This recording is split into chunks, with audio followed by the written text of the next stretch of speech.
तेरा नाम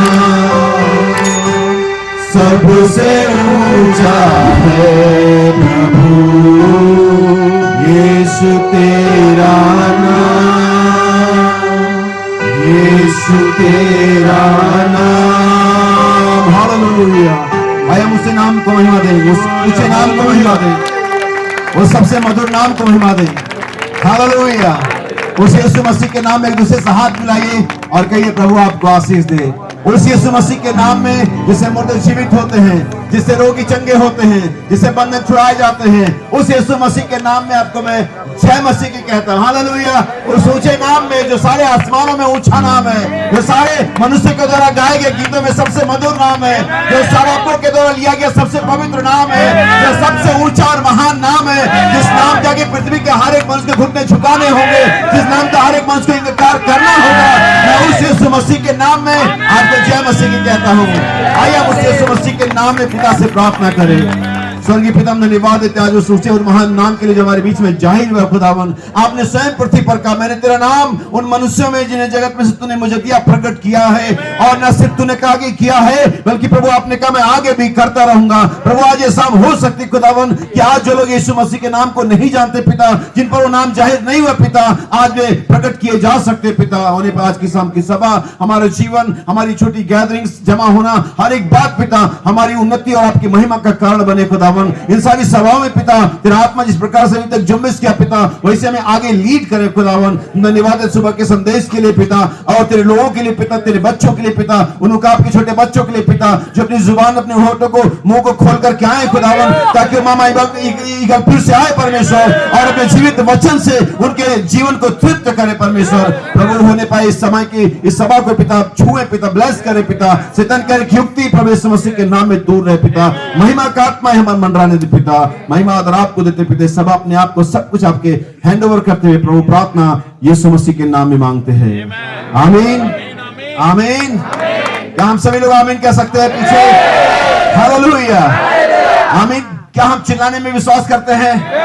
आमीन। आप जानते हैं, आपने कई बार यहाँ पर बहुत सारे, ये गांव का इलाका है और मुझे यहाँ पर आके हमेशा लगता है मैं अपने गांव लौट आया हूँ।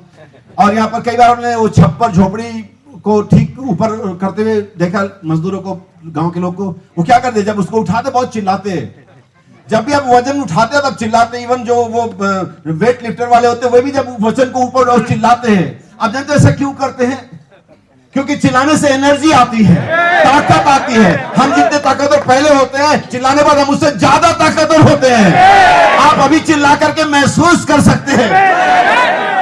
अगर आप चुप हैं, आप कमजोर हैं, लेकिन अगर आप एक चिल्लाते हालेलुया, पाएंगे कि आपके शरीर का खून और तेजी से दौड़ रहा है। हालेलुया। और हम यहोवा के लिए ऊंचे सबसे चिल्लाएं, उस महाराजा की जय जयकार करें। अगर आप चुप रहेंगे आप कमजोर रहेंगे। अगर आप भाई कहते जब शैतान मेरे ऊपर आता था और वो चिल्लाता था और मैं पीछे हटता था, मैं छोटा होता था। शैतान फिर चिल्लाता था, मेरे ऊपर आता था, मैं पीछे हटता था, मैं फिर छोटा हो जाता था। लेकिन भाई बहन कहते मैंने काउंटर अटैक किया, मैंने जवाबी हमला किया, अब मैंने चिल्लाना आरंभ किया, अब मैं चिल्लाऊंगा, अब मैं पुकारूंगा, अब मैं हालेलुया बोलूंगा, अब मैं आमीन बोलूंगा, अब मैं कहूंगा परमेश्वर के नाम की बड़ाई हो, और शैतान छोटा और छोटा और छोटा और सीन से गायब हो जाएगा। क्या हम तैयार है चिल्लाने के लिए चर्च? क्योंकि हम इसलिए नहीं चिल्ला रहे, हम पागल हो गए हैं। क्योंकि हम इसे चिल्ला रहे, हमें कुछ मिला है। और आपको जानते हैं आपको क्या मिला जो संसार को नहीं मिला है? उनके हिस्से में मौत है, उनके हिस्से में न्याय है, उनके हिस्से में बीमारियां हैं, लेकिन हमारे हिस्से में हमेशा का आनंद है, हमारे हिस्से में परमेश्वर की आशीष है, हमारे हिस्से में जीवन है। जिसके हिस्से में चिल्लाएंगे, और जिनके लिए हम ये बातें सिर्फ ऐसे कानों में गुड साउंड लग रही, वो नहीं चिल्लाएंगे। हालेलुया। लेकिन जिन्होंने कुछ पकड़ा है, समथिंग होल्ड। भाई बहन, एक स्टोरी सुनाते हैं, वचन में आएंगे। बहुत सारा समय, मैंने पहली बार को बोला ज्यादा समय लेंगे। आप मुझे मालूम है अपन लोगों को 6-6 घंटे का ऐसा करके प्रैक्टिस करा दिया गया है। चलो ठीक है, 6 घंटे नहीं से, लेकिन 5 घंटे में तो आएंगे। आमीन।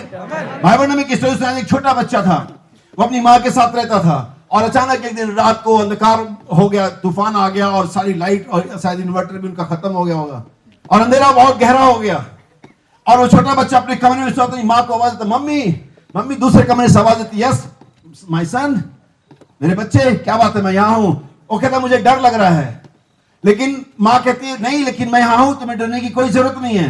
लेकिन बच्चा कहता फिर भी मैं चूंकि आवाज सुन पा रहा हूं, फिर भी मुझे डर लग रहा है। हालेलुया, क्या आप सुन रहे मुझे? वो कहता मैं आवाज सुन पा रहा हूं, मुझे मालूम है कि आप यहां पर हैं, लेकिन फिर भी मुझे। माँ कहती ठीक है बच्चे, मैं तेरे पास आती हूं। और अंधकार इतना गहरा था कि वो माँ उसके पास आ गई, फिर भी देख नहीं सकता था, लेकिन उसने माँ को पकड़ लिया, उसकी माँ की खुशबू को, माँ के उस स्पर्श को जानता था वो, और उसने माँ को पकड़ लिया। अब ठीक है, अभी भी माँ दिख नहीं रही है, लेकिन उसके हाथ में कुछ है जिसे वो पकड़ सकता है। मेरे भाई और बहन, परमेश्वर की आवाज हम सुन सकते हैं, ये ठीक बात है, अच्छी बात है, लेकिन इससे काम नहीं चलेगा। लेकिन आज उस विश्वास से उस मिल के सीधे को छू सकते हैं, उस परमेश्वर की आत्मा को पकड़ सकते हैं, आप परमेश्वर से कांटेक्ट बना सकते हैं, कुछ ऐसा जो आप पकड़ सकते हैं। नबी कहता है जो विश्वास एक वस्तु पदार्थ है, एक कल्पना नहीं। आप विश्वास को थाम सकते हैं, आप लहरों पर चल सकते हैं, आप हवा में उड़ सकते हैं, आप जो चाहे कर सकते हैं, क्योंकि आपने कुछ पकड़ा हुआ है। आपके पास कुछ है जिसे आप सांप पकड़ सकते हैं और निश्चित हो सकते हैं, कोई खतरा नहीं है, कोई डर नहीं है। मैंने माँ को जब बच्चे ने पकड़ लिया, उसने कहा अब ठीक है, अब तूफान को वैसे ही चलने दो, अब अंधकार को वैसा ही रहने दो, जो चाहे करने दो, लेकिन मैंने मेरी माँ को पकड़ा हुआ है। कितना अधिक विश्वास हमको करना चाहिए कि हमने मेरे पिता को पकड़ा हुआ है, हमने सर्वशक्तिमान परमेश्वर को पकड़ा हुआ है। हमारे विश्वास ने उसे आज शाम को होल्ड किया। आज शाम वो यहां से गुजर रहा है, लेकिन वो रुक सकता है अगर आपके पास विश्वास है। आज शाम उसे सिर्फ मंडराने नहीं देंगे, आज शाम हम आत्मा को सिर्फ मंडराने नहीं देंगे, अपने हृदय को खोलेंगे, उसे इनवाइट करिए, प्रभु हमारे हृदय में आना चाहिए, उसे हमें पकड़ना ही होगा। आज उस अनदेखे परमेश्वर को सीन पर लाना है, उस अपरिचित परमेश्वर की उपस्थिति को आज रिकॉग्नाइज, पहचान देनी है। कितने लोग तैयार है? मैं बार बार कहता तैयार होना। अगर आप इसके रेडी नहीं है तो आपको कुछ मिलने नहीं जा रहा है। अगर आप अपेक्षा में नहीं है, आपको कुछ नहीं मिलेगा। परमेश्वर के पास आने वालों को कि वो है। अगर आज शाम आप परमेश्वर के पास आए और आपको कुछ अपेक्षा नहीं है, कुछ चाहत नहीं है, कुछ मांग नहीं है, आपका आना उतना ही व्यर्थ है जितना कि आप नहीं आते। क्योंकि ईश्वर का धन्य है जो धन के भूखे हैं। अगर आप भूखे नहीं हैं, आपके पास कोई बीमारी है।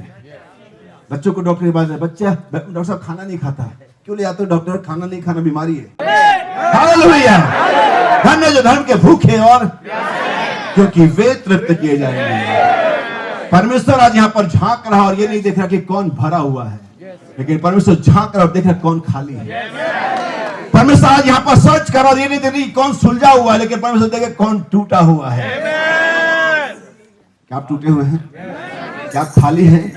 बहने क्या आप खाली हैं? यकीन मानिए अगर आप खाली हैं, आप भर दी जाएंगे। भाइयों अगर आप टूटे हुए हो, परमेश्वर आपको जोड़ने जा रहा है।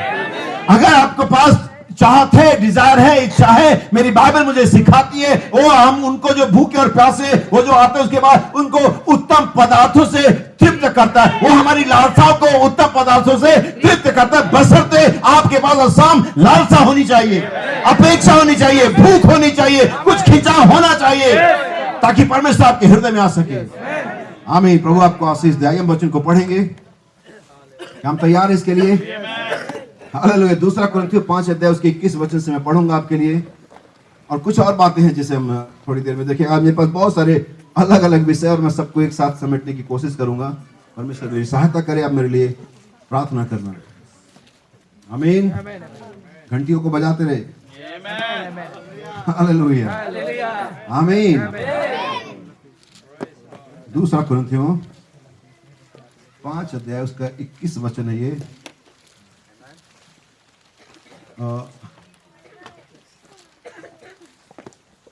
एक मिनट रुकेंगे।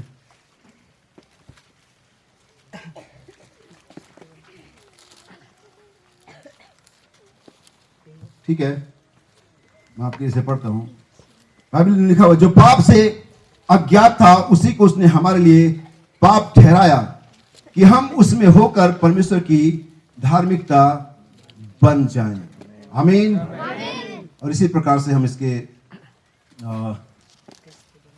4 अध्याय उसके 8 वचन को भी पढ़ेंगे,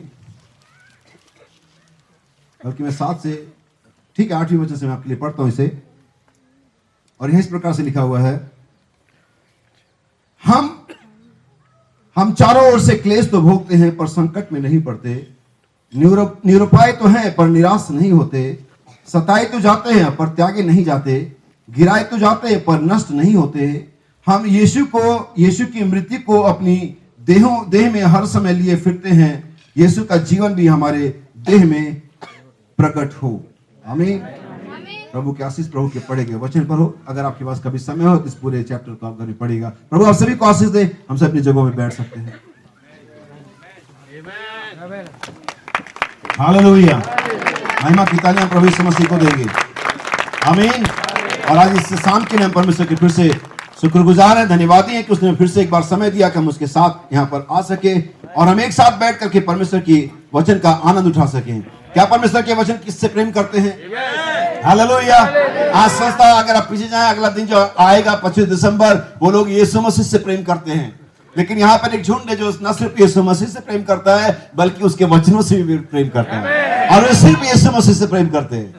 लेकिन यहाँ पर एक झुंड है जो यीशु मसीह के साथ साथ उसके वचन से भी, आपको यीशु मसीह से प्रेम करने वाले बहुत सारी जगह पे मिल जाएंगे, हर कलीसिया मिल जाएंगे, इवन अन्य जातियों में भी मिल जाएंगे जो यीशु को प्रेम करते हैं।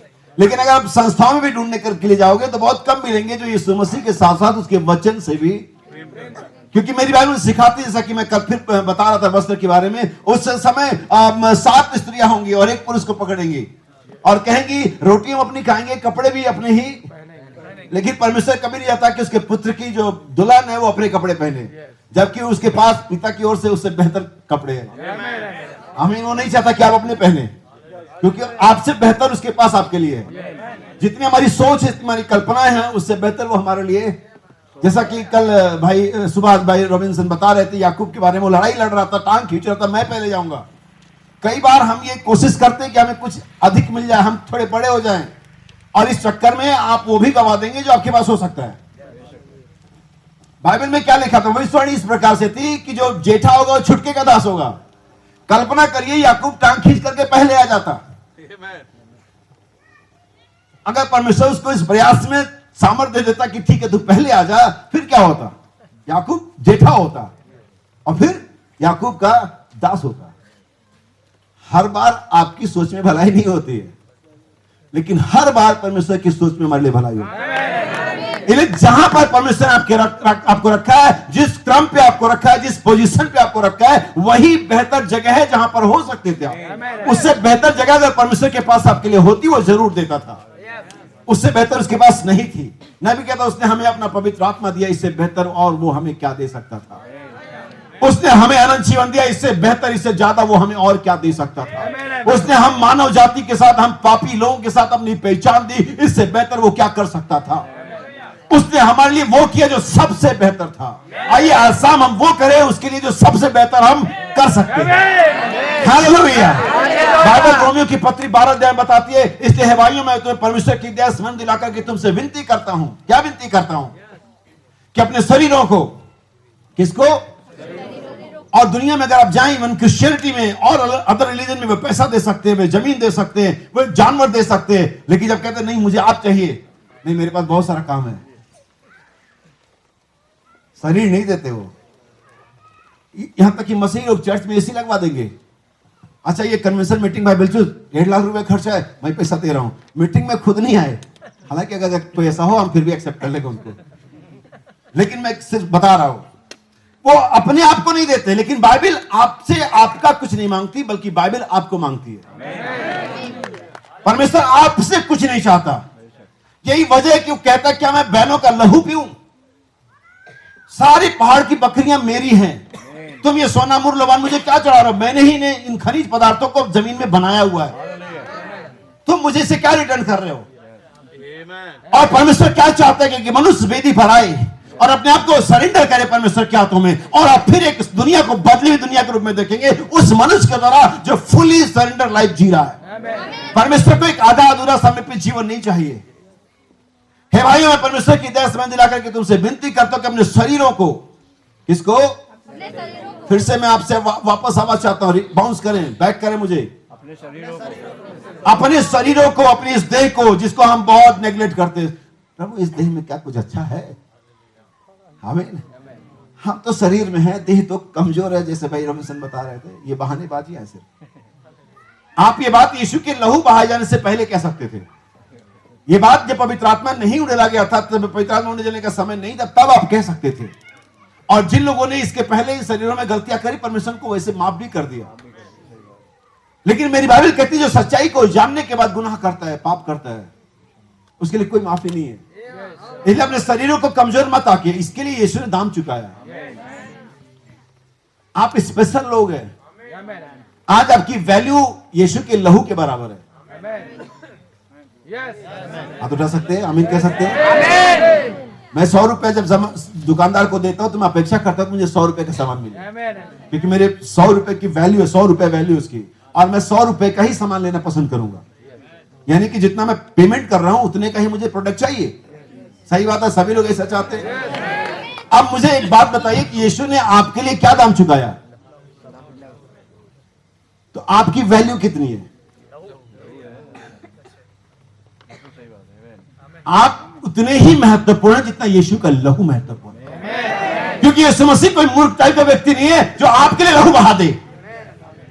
वो जानता था कि आप कौन हैं, वो जानता था कि पोजीशन क्या है, वो जानता था कि अगर नाम किताब में लिखा हुआ है, आप यहाँ छत्तीसगढ़ के निवासी नहीं है, आप पंजाब और जम्मू और उत्तर प्रदेश के निवासी नहीं है, कि वो ना पृथ्वी पर के भी नहीं है, आप कहीं से आए और आप वहां पर चले जाएंगे। जब दाम चुका दिया गया, शैतान और जब आपको होल्ड नहीं कर सकता।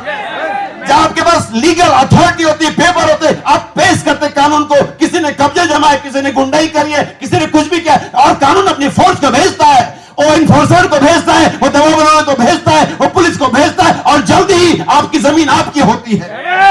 आप परमेश्वर के थे, आप हैं, आप रहेंगे। शैतान ने कब्जे जमाए, पाप ने कब्जे जमाए, बीमारी कब्जे, यीशु ने दाम चुका दिया। हमारे पास लीगल पेपर्स है, किताब खुल चुकी है। अब है मेरे साथ मेरे भाई बहन, आप अपनी सीटों पर कमजोर बैठे हुए हैं। आप अपने आप को कमजोर आंक रहे हैं, आप अपने आप को कमजोर आंक रहे हैं, पर शैतान आपको कमजोर बिल्कुल नहीं समझता। वो जानता है इनकी पावर क्या है। वो एक पुत्र से टकरा के पहले घायल हो चुका है, और अपने जीवन के सारे काल में यीशु को यही पूछता रहा कि आने वाला तू ही है, क्योंकि उसको मालूम था आने वाले के आते उसका गेम खत्म हो जाएगा। और भाई कहते आने वाला तो आएगा और देर नहीं करेगा, मैं दूसरे में पहुंच चुका हूं। और वो जानता कि पुत्र आएंगे, उसका गेम जो थोड़ा बहुत बचा भी है उसको दुकान समेटनी पड़ेगी। एक बार मैं माइकल के साथ स्वर्ग में था। क्या आप थे? जी हाँ श्रीमान, हम सब वहां पर माइकल के साथ स्वर्ग में थे, और एक बड़ी लड़ाई वहां पर छिड़ गई, और परमेश्वर ने पीठ को घुमा लिया। अब मैं देखूंगा कौन किधर जा रहा है। और कई बार परमेश्वर ऐसा करता है और आपको फ्री छोड़ देता है और पीठ घुमा लेता है। जैसे कई बार आप बच्चों को देखते, कुछ गलत हरकतें करने के मूवमेंट लगते, आप घुमा लेते, देखते अब ये क्या करेगा, और जब अच्छा करते हैं सीना चौड़ा कर दिया, देखा मेरा बेटा है। लेकिन जब बुरा करता तो सर झुक भी जाता है। और परमेश्वर ने पीठ को घुमा लिया। अब देखता हूं बाकी स्वर्गदूत क्या करेंगे, कौन मिकाएल के साथ जाएगा और कौन लूसीफर के साथ जाएगा। और भाई बताती है, और लगभग 1/3 उधर चले गए। और जब सारा सिचुएशन क्लियर हो गया कौन किसके साथ गया, ऐसे नहीं। बहुत सारे लोग नौ के दिनों में स्मार्ट लोग थे, बोले थोड़ा सा इधर रखूंगा और थोड़ा सा इधर। जैसे मुझे लगा कि बारिश हो रही है तो मैं इधर आ जाऊंगा। परमेश्वर ने कहा नूह आजा। कितना दिन पहले? 7 दिन पहले नूह अंदर चले गया। तो कह रहे अभी तो बारिश नहीं, इसका मतलब नूह गलत था। उन्होंने पोजीशन ले लिया। जब पोजीशन क्लियर हो जाती है, स्टैंड क्लियर हो जाता है, आपका निर्णय साफ हो जाता है, परमेश्वर 1 दिन 2 दिन 5 दिन 6 दिन वेट करता है, आप ठीक है। सबने अपना अपना निर्णय ले लिया, आमीन। अब उसने कहा अब ठीक है, अब सही, अब बादलों को आने के लिए समय सही है। परमेश्वर ने पीठ घुमा ली, हर एक दूत अपना अपना पोजीशन ले चुका। कोई मिकाएल के साथ स्टैंड हुआ और कोई लूसीफर के साथ। परमेश्वर आप लड़ाई जारी करो, अब युद्ध करो। हाँ, और युद्ध शुरू हुई। भाई कहते स्वर्ग में शैतान लूसीफर की कोई ज्यादा जगह नहीं बची, उसे लात मार करके लूसीफर के दूतों ने निकाल दिया। हालेलुया। नबी कहता है आपकी लाइफ तब तक शुरू नहीं होती जब तक अपना स्टैंड नहीं क्लियर करते। आप इस साइड है और आप इस साइड है, आपको साइड लेना पड़ेगा। आप गजनों में बिलीव करते हैं और गजनों में बिलीव नहीं करते हैं, आप खुले बिलीव करते हैं और नहीं करते, एक परमेश्वर बिलीव करते हैं और नहीं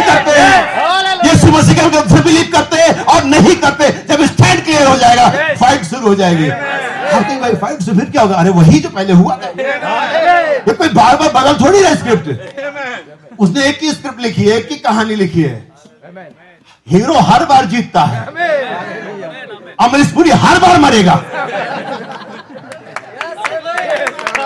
कोई डायरेक्टर आ जाए, कोई कहानी आ जाए, कोई स्टोरी है, विलन ही मरेगा। और हमारा हीरो हमारा प्रभु यीशु मसीह है। हम इस समय के हीरो हैं, क्योंकि वही आत्मा इस सुपर हीरो की आत्मा इस सुपर हीरोइन में आ चुके हैं, ये दुल्हन में आ चुके हैं। ये लड़ाई है और ये जीतेगी। बाइबल कहते तो लड़ाई हुई, आमीन। और जो उसके साथ चुने हुए बुलाए विश्वासी हैं, वे भी जय पाएंगे। समय होता तो पढ़ के दिखाता, लेकिन यकीन करो बाइबल में लिखा हुआ है। समझे? सो बाइबल कहते अपने शरीर को जीवित पवित्र भावता बलिदान करके चढ़ाओ। और ये क्या है तुम्हारी? इंग्लिश में लिखा है रीजनेबल सर्विस, वो सेवा जो की जा सकती हो। अरे भाई मैं भविष्यवाणी नहीं कर सकता, हाँ तो मत करो ना, समय से चर्चा जाओ। भाई मैं भाषा कैसे बोलूं? मत बोलो। कौन कह रहा बोलो? साफ साफ ही बोल लो, हाँ की हाँ, ना की ना बोल लो।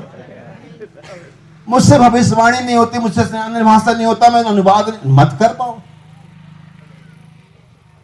चर्च में आके आमीन तो बोल लो।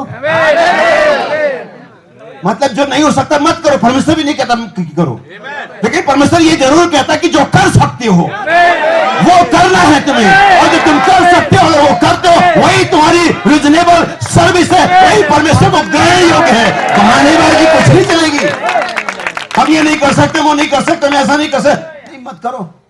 लेकिन जो कर सकते हो, प्रार्थना कर सकते हो, नहीं कर सकते हो, समय से चर्च आ सकते हो, नहीं आ सकते हो, घर को साफ सुथरा रख सकते हो, नहीं रख सकते हो, पास्टर की आज्ञा मान सकते हो कि नहीं मान सकते हो, गीत गा सकते हो कि नहीं गा सकते हो, आमीन भी बोल नहीं सकते, वो भी नहीं कर सकते। अरे जो कर सकते हो वो करो, वही तुम्हारी। ये कोई बड़ी बड़ी बातें नहीं है, ये बड़ी सिंपल बातें हैं, बड़ी साधारण बातें हैं। अभी भाई मुझे बता दे, कुछ लोग सोचते हैं कि वो नाचने के बारे में कि नाचना बाइबल के अनुसार नहीं है। वैसे कहाँ के लोग हैं ये लोग? कहाँ रहते, कहाँ से आते हैं लोग? कौन है ये लोग? कौन सी बाइबल पढ़ते हैं?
आत्मा आ सकती है, यहूदा स्क्रिप्ट की आ सकती है, इन सब नेगेटिव वालों की आ सकती है, तो दाऊद की आत्मा आज हम क्यों नहीं आ सकती?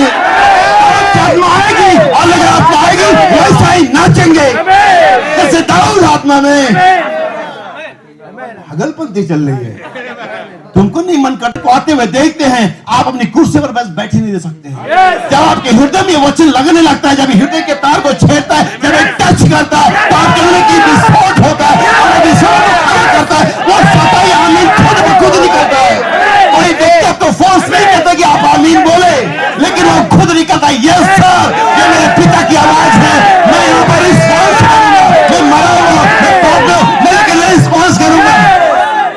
पुत्र रिस्पॉन्स करेगा। आदम पापी है, आदम नंगा है, लेकिन आवाज देगा, हमें यहाँ हूं, हमें नंगा हूं, डरा हूं, लेकिन मैं यहाँ हूं। रिस्पॉन्स वही करेगा जो पुत्र होगा। फरीसी धार्मिक थे, लेकिन रिस्पॉन्स ही नहीं कर पाए। पुत्र मरा हुआ है, पाप में, नंगापन में गिरा हुआ, लेकिन रिस्पॉन्स कर रहा है। पुत्र वापस लौट सकता है, बाकी कोई लौट नहीं सकता। सरदूत गिरे, आज तक कैद के अंदर में है, आज भी, आज सामूहिक कैद में कुछ नहीं कर सकते, लेकिन अगर पुत्र गिरे परमेश्वर से लौटा सकता है। गर्मी अगर 7 बार भी गिरे तो परमेश्वर से लौटा सकता है। आज आप कितने गिरे हुए हैं इसके बारे में चिंता मत करना, परमेश्वर को बुलाता, आ जाओ। आप गिरे हुए, आप पापी हैं, आप बीमार हैं, काम, परमेश्वर की आखिरी पुकार है, काम। प्रकाश 27 काम आउट करने की नहीं है, नहीं है परमेश्वर के बाद भगाने की, वो आखिर में भगाएगा। जब मिलेनियम भी समाप्त हो जाएगा तब भगाएगा तुमको। लेकिन अभी क्या कर रहा है? आप अपनी कंडीशन मत बयान करना उसको, क्योंकि मेरा विषय यही है, कंडीशन वर्सेस पोजीशन। हालेलुया। हमारी स्थिति बनाम हमारा स्थान, यही मेरा विषय है, कंडीशन वर्सेस पोजीशन। आपकी कंडीशन क्या है, शैतान हमेशा आपकी कंडीशन दिखाएगा और दिखाएगा कि आप इसके लायक नहीं हैं। वो हमेशा तो आभास कराएगा आप इसके योग्य नहीं हैं, आप वो व्यक्ति नहीं हैं, आप वो नहीं हैं। आप उसकी बात पर कान मत लगाना। आमीन। आप परमेश्वर की बात पे कान लगाना। फोन अगर ऑन है उसे बंद कर लेना, क्योंकि इससे जरूरी बात कोई अभी आपसे ठीक कर नहीं सकता। जो अभी ठीक परमेश्वर कर रहा है, इससे कोई जरूरी मैसेज आपके पास आ नहीं सकता। जो ठीक अभी आ रहा है, ऐसे कोई महान आवाज आ नहीं सकती जो ठीक अभी आ रही है। और ये मेरी आवाज नहीं है, ये परमेश्वर की आवाज है। नबी कहता है वो परमेश्वर इंस्ट्रूमेंट को बदलता रहता है, माउथपीस बदलता रहता है। कल ये माइक था, परसों लीड वाला होगा, और कल हो सकता है बिना इसके। लेकिन आवाज किसकी? ये परमेश्वर की आवाज है। कभी किसी जाति वाले में से, किसी भाषा वाले में से, किसी रंग वाले में से, लेकिन आवाज हमेशा परमेश्वर की होती है। आप ये भैया लोग, आप कैसे जान सकते हैं, आप कैसे कह सकते हैं परमेश्वर की आवाज है? ये नतीजे लाती है। अगर ये हृदय तक पहुंच रही है तो ये परमेश्वर की आवाज है। अगर ये सिर्फ यहां तक पहुंच रही है, ये परमेश्वर की आवाज नहीं, फिर मेरी आवाज है, मेरी समझ है। लेकिन अगर यहां तक पहुंच रही है, क्योंकि पहला सुसमाचार जो पृथ्वी पर प्रचार किया गया वो हृदय तक पहुंचा, उसने हृदय को छिन्न भिन्न कर दिया। वो अपने मन में जल उठे, उनके मन में पश्चाताप आ गया। हे भाइयों, हे महाशयों, हम इसके लिए क्या करें कि हम बच जाएं? सुसमाचार हृदय तक पहुंचता है। प्रीचिंग, सरमन कहां तक पहुंचता है? दिमाग तक। लेकिन गॉस्पेल वो हृदय तक जाता है। और यही जो प्रचार किया जाएगा जगत के अंत तक, गॉस्पेल ही बचाएगा आपको। सुसमाचार, आपको सुसमाचार के यीशु मसीह का जीवन, चारों सुसमाचारों ने लिखा क्या, तो हम क्या प्रीच कर रहे हैं? Life of Christ. हम इनफैक्ट हम मसीह को प्रचार कर रहे हैं, और वही एक प्रचारक को करना है, वो मसीह को प्रचार करे। बाकी काम स्वयं मसीह देख लेगा। हम जो दवाई इंजेक्ट, डॉक्टर थोड़ी ना आपकी ब्लड में घुसता है, वो एक सीरीज लेता है, दवाई को शक करता है, उसमें से आपकी नफ्स में डाल देता है। यस सर, हम सिर्फ एक डॉक्टर की तरह यहां पर है। हमने वचन रूपी सीरीज को लिया हुआ है। हमने यहां से उस मेडिसिन को खींच रहे हैं, हम वचन को खींच रहे हैं, हम आत्मा को खींच रहे हैं, हम जीवाणु को खींच रहे हैं, हम उस वैक्सीन को खींच रहे हैं, और आप कहने में पुश कर रहे हैं, पुश कर रहे हैं, पुश कर रहे हैं। और वो जब अंदर चले जाएगा, वो ब्लडों में घूमने लगेगा। जब वायरल आएगा, जब फ्लू आएगा, जब चिकनगुनिया आएगा, जब कोरोना आएगा, वो एक्टिव हो जाएगा। वो वचन पर बोलेगा, यस सर, वचन में ये लिखा है, तो लड़ाई को लड़ेगा। जो हम पुश कर रहे हैं, inject the Christ. Hello hallelujah. आपके बच्चों को खसरा का टीका लगा होगा, चिकनगुनिया का टीका लगा होगा, वायरल फीवर और हेपेटाइटिस बी और सी A to Z लगा होगा, और वो अंदर में जीवाणु है, वो वैक्सीन, वो जो कीटाणु होते वो जीवाणु होते जो आपके अंदर में टीके के अंदर में जाते हैं, और डॉक्टर उसको बचपन में लगा देता है। आप सोचते हैं काम खत्म हो गया, आपको हमेशा शांत मिलेगा। सोया हुआ है, वो वैक्सीन का टीका सोया हुआ है, हेपेटाइटिस का टीका सोया हुआ है, वो जम सोया हुआ है। एक बार हेपेटाइटिस के सिम्टम्स को आने दो, जैसे वो उस ब्लड में एक्टिव हेपेटाइटिस एक्टिव होता है वैसे ये भी एक्टिव हो जाता है। और ये निकलता है, नबी का तो नन्हे सैनिक, नबी का तो नन्हे सैनिक, वो छोटे छोटे सैनिक अपने लड़ाई को लड़ते थे। आप जब सो रहे थे तब भी लड़ रहे होते हैं, जब चल रहे तो लड़ रहे होते हैं, जब किसी से बात करो लड़ रहे होते हैं, जब बैठे हो तो लड़ रहे थे। वे सैनिक और से भी लड़ाई को लड़ रहे होते हैं, और बहुत सारे आपकी कुर्बानी दे रहे होते हैं, लेकिन आपको जीवित और स्वस्थ रखते हैं। जब वचन आपके अंदर में डालेंगे, ये इसके मतलब नहीं कि आप कौन है, कहां जाते हैं, आप जो भी हो, जहां भी जाए, जिस ये वचन को लड़ाई को लड़ेगा, लेने वाले होने चाहिए। हाँ, कभी कभी वैक्सीन लगता है तो बुखार आ जाता है। भाई के छोटे बच्चे भी थोड़े बड़े हो गए, हमारे तो बहुत बड़े हो गए, किसी के पास छोटे वैक्सीन, आज बुखार आया, टीका लगाया है ना, इसको थोड़ी प्रॉब्लम करता शुरू में, कभी बुखार आता, कभी फूल जाता, कभी दर्द होता, रात भर सो नहीं दिया इसने। एक बार वैक्सीन लगा के जाते घर में, कहता है मुझे बपतिस्मा लेना है। पापा कहते क्या कह रहा तू, परेशानी हो गई, वैक्सीन लगा गया ना, वो घर में गया, वो कहता है मुझे अब ये नहीं, वो कहता है मुझे अब ऐसा नहीं, वो जो भी वचन की बात करता है घर में प्रॉब्लम हो जाती है। भाई साहब बहुत टेंशन में लड़के ने डाल दिया है। लड़की कहती मुझे तो किसी विश्वासी से शादी करनी है, बड़ी टेंशन में डाल दी है। मैंने इंजीनियर ढूंढ रखा था। तो वैक्सीन प्रॉब्लम भी करता है, लेकिन जब चले जाता है तो अपना काम जरूर करता है। बस लेते समय दिक्कत होती है, दर्द होता है, परेशानी होती है, लेकिन एक बार जब चले जाएगा ना, वो अपना काम कर लेगा। आज बस अपने हृदय के दरवाजे को खोलो, वचन को बस आने दे। नबी कहता वचन को बस अपने हृदय में आने दे, समझ की छतरी को नीचे उठा दे और वचन को अंदर आने दे, ये अपना काम करेगा। अब दूसरे पॉइंट पर आते हैं, गर्जनाओं के बारे में।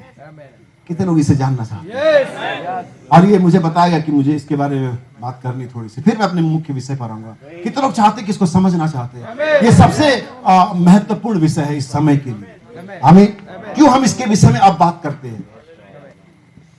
अगर मैं आपके लिए पढ़ूं, समय बचाता हूं, लेकिन अगर मैं चाहता हूं ठीक है पढ़ लिया जाए ये 53:8, ताकि सभी लोग जान लें कि यहाँ पर लिखा क्या है। क्योंकि मुझे लगता है बहुत से लोग ने बाइबल नहीं पढ़ी है, या बहुत से लोगों को बाइबल पढ़ने नहीं आती या पढ़ाई नहीं करी, लेकिन फिर आप सुनिए, क्योंकि विश्वास पढ़ने से नहीं, विश्वास सुनने से। जिन्होंने पढ़ाई नहीं करी है वो बिल्कुल मायूस ना हो, आप बेहतर स्थिति में हमसे, आमीन, हमसे बेहतर स्थिति में है। हमें सुनिए बाइबल में क्या लिखा हुआ है। 8, अत्याचार करके और दोष लगाकर वे उसे ले गए। ठीक है, फिर से एक बार पढ़ेंगे। यशायाह 53। अत्याचार करके और दोष लगाकर ये उसे ले गए। उस समय के लोगों में से किसने इस पर ध्यान दिया। अब देखिए ये बहुत, इसलिए मैंने गर्जनाओं से पहले शायद को पढ़ा। आप कहेंगे गर्जनाओं का इससे क्या ताल्लुकात है। बहुत गहरा ताल्लुकात है। ऐसा हो ही नहीं सकता कि कोई वचन की आयत और उसको किसी और वचन के साथ ताल्लुकात न हो। सारे वचन एक साथ जुड़े हो, क्योंकि नबी कहते हैं जंजीर के समान है। जंजीर देखिए आप लोगों ने, एक गोल कड़ी, फिर दूसरे में फंसी रहती, फिर दूसरी पे, इस तरह से एक चेन बनती है जंजीर। वचन वैसा ही है। आप किसी वचन को किसी एक वचन से डिस्कनेक्ट अलग नहीं कर सकते, और जब जैसे आप इसे अलग करते हैं ये अपनी सामर्थ्य को खो देता है। हमें याद रखिए कि आपको इसको जोड़ के रखना है। सो बाइबल यहाँ पर यीशु मसीह के बारे में बात कर रही है। यहाँ पर यशायाह नबी है जो यीशु मसीह के आने से 712 साल पहले उसके आगमन में और उसके जीवन में होने वाले कामों के और उसके जीवन के मकसद के बारे में बात कर रहा है। कौन है ये? यीशु मसीह। बाइबल कहता है हमारे अपराधों के लिए घायल किया गया वगैरह वगैरह, पीछे आप पढ़ेंगे इसके। और लिखा कि वो हमारे बीच उस पर दोष लगाकर उसको ले गए, हमें, और जीवितों के बीच में से वो उठा लिया। और बाइबल कहते किसने इस पर ध्यान दिया? कोई चिंता के विषय नहीं है। अगर आप सोचते कि मेरी आवाज कम है तो मैं चाहता हूं कि आप जान लें कि आवाज कम नहीं है, ये आप तक पहुंचेगी। आमीन, हालेलुया। सो बाइबल कहते किसने इस बात पर ध्यान दिया? किस पर? उस यीशु मसीह पर जो हमारे अपराधों के लिए इस जगत में आया। अगर मैं आपको बताऊं तो यीशु मसीह सारे समय का सबसे सही शब्द नहीं होगा, सारे समय का सबसे महत्वपूर्ण व्यक्ति था। उन नबियों और भविष्यवक्ताओं ने उसके बारे में भविष्यवाणी करी, वो यहाँ होगा। उनमें से हर एक ने उसको अपने जीवन में रिप्रेजेंट किया, प्रकट किया। चाहे आप यूसुफ की बात करें, आप नूह की बात करें, आप अब्राहम की बात करें, आप किसी भी नबी को उन्होंने यीशु के बारे में बोला, उन्होंने यीशु को रिप्रेजेंट किया अपने दिनों में। और इनफैक्ट वे यीशु मसीह का ही इंतजार कर रहे थे। पतरस की पत्री कहती है मसीह का आत्मा जो उनमें था उस उद्धार के बारे में जांच खोजबीन कर रहे थे वे, जो हमें मिलने वाला था। सो हम ये देखते हैं, और यही वो व्यक्ति था जिसके लिए जब वो अधोलोक में चले गए तो इंतजार कर रहे थे कि वो आएगा। यही वो व्यक्ति था जिसके लिए हम पापी भी इंतजार कर रहे थे। यही वो व्यक्ति जिसके लिए परमेश्वर भी इंतजार करता है कि मैं उस समय में अपने पुत्र को भेजूंगा और मेरे बच्चों को मैं फिर से वापस लेकर के आऊंगा। आदम इस व्यक्ति का इंतजार कर रहा था। आमीन। सो सारे समय का सबसे महत्वपूर्ण व्यक्ति है ये। लेकिन बाइबल कहती है इस महत्वपूर्ण व्यक्ति पर किसने ध्यान दिया? किसने इस पर ध्यान दिया? किसने इस बात को समझा? किसने इस बात को सोचा? किस बारे में? जो उनके जीवन का सबसे महत्वपूर्ण व्यक्ति था। यानी कि मनुष्य सबसे महत्वपूर्ण बात को सबसे पहले इग्नोर करता है। और नबी कहता है इग्नोरेंस, नेगलेक्ट करना आपको कभी भी बचाएगा नहीं। बाइबल कहती है ऐसे बड़े उद्धार से निश्चित रहे कि हम कभी बच नहीं सकते। इग्नोरेंस, अज्ञानता, ऐसे इग्नोर कर देना, लापरवाह होना सबसे बड़ा ट्रेजेडी है। सबसे बड़ी हमारे जीवन में दुर्घटनाएं हैं जो इग्नोरेंस लेकर के आती है। गाड़ी चला रहे हैं आप और आप सिग्नल को इग्नोर करें, कितने लोग बच जाएंगे? आमीन। आपके कोई महिला है जो गर्भवती है, वो टीकाकरण को, अच्छे खाने को और समय से उठने जागने को इग्नोर करे, वो आमीन नहीं कर सकते आप इसे। आपको उस मामले में जिसमें आप चल रहे हैं, आपको हर एक चीज का सही से छानबीन करनी पड़ेगी, क्योंकि आप चल ही उससे मामले में रहे हैं। नबी कहता आप खाने को इग्नोर कर दीजिए, कितने दिन बचेंगे? नहीं बच सकते आप। यानी कि वो चीजें जो उसकी जरूरत है आप उसे इग्नोर करके बच नहीं सकते। लोग सुसमाचार को, उद्धार के सुसमाचार को इग्नोर करते हैं। आमीन। मिस्र की उस काली रात में अगर द्वार के अलंगों पर लहू को जिन्होंने इग्नोर किया, उनको पूछो जाकर के। आप लोग कहते थोड़े से क्या हो जाता, एक बात से क्या हो जाएगा? खुदा कभी समय मिले तो हवा से पूछना कि एक बात छोड़ने से क्या हो जाता है। आमीन। वो बताएगी तुमको हमसे बेहतर कि एक बात आज्ञा ना मानने से क्या हो जाता है। आमीन।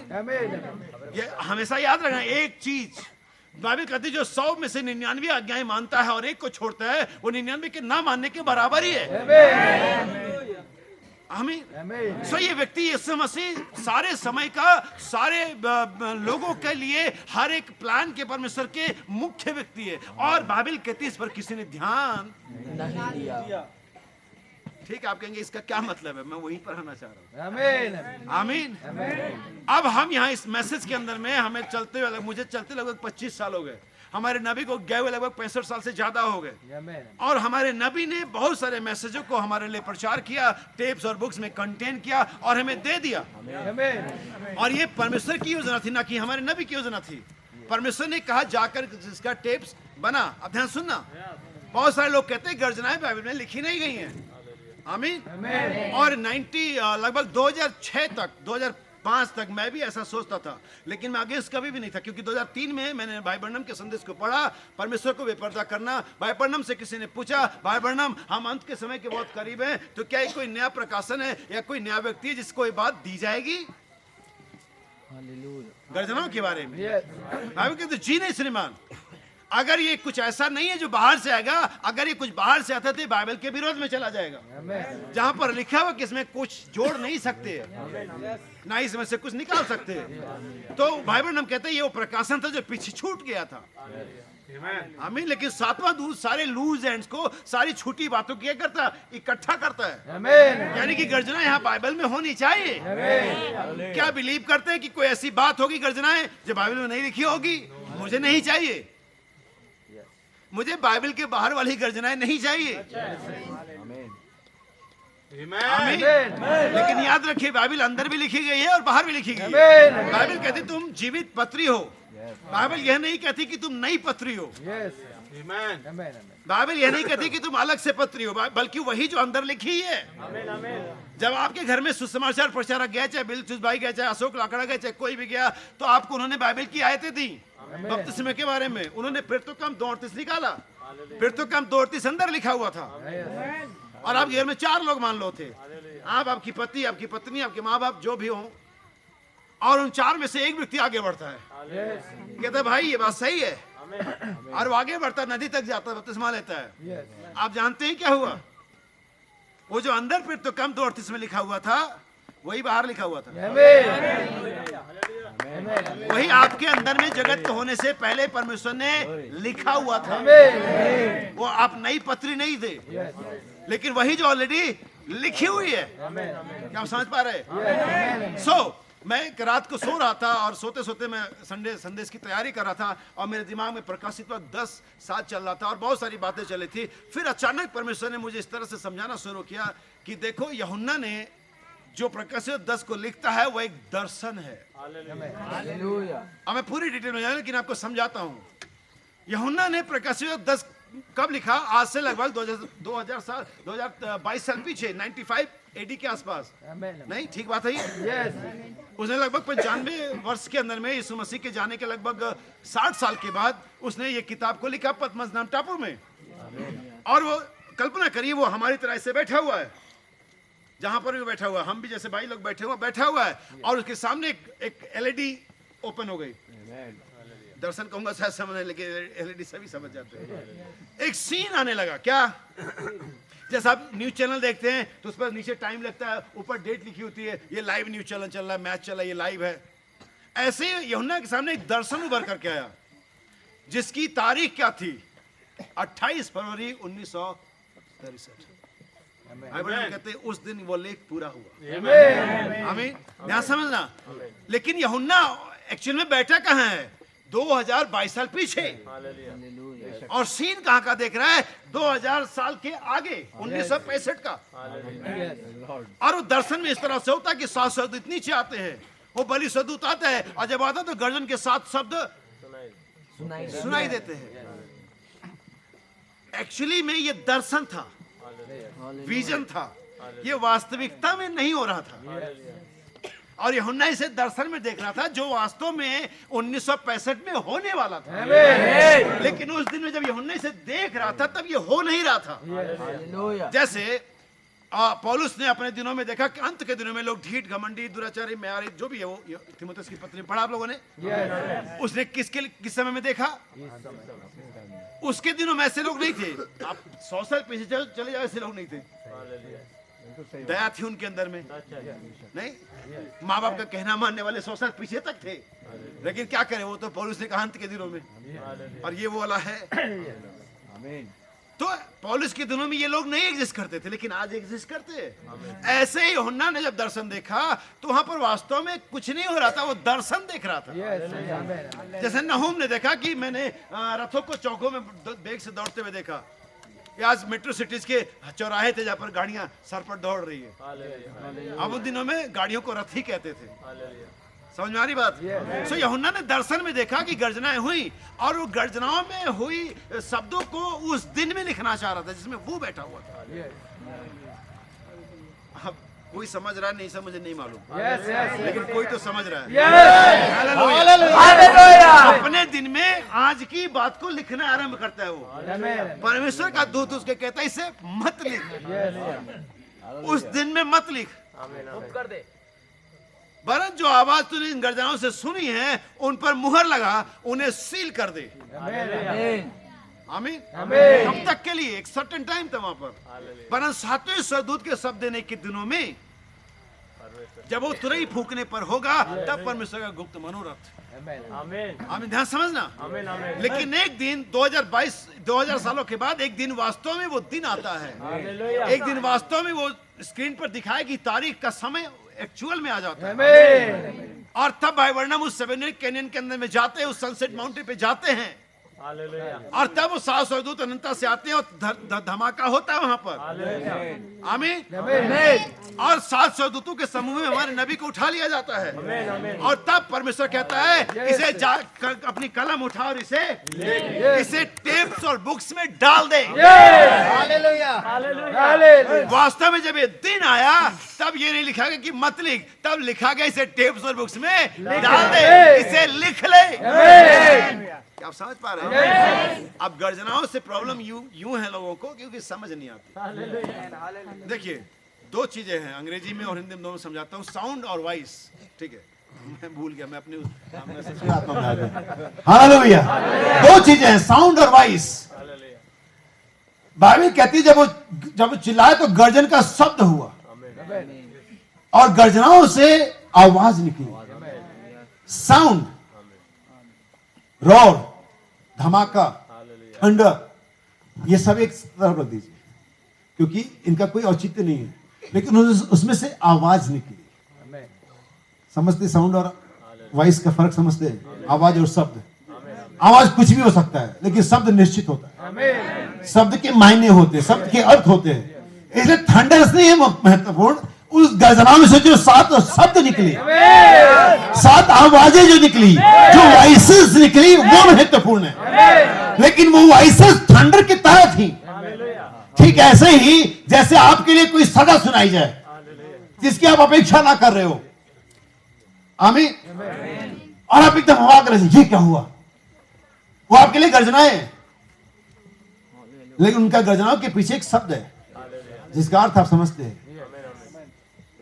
इसलिए बाइबल कहते हैं अंतिम समय में जब अंतिम ग्रुप आएगा, अंतिम समय के लोग आएंगे, तब ये गर्जनाएं अपने अपनी आवाजों को उस ग्रुप को देंगी और वही एक ग्रुप होगा जो उस आवाज को ले सकता है। और ये सबसे महत्वपूर्ण संदेश है इस युग के लोगों के लिए। आज हम लेपालकपन के बारे में बात करेंगे, किसी कोई ऐतराज नहीं है। हम मोहरों के बारे में बात करें, किसी कोई ऐतराज नहीं है।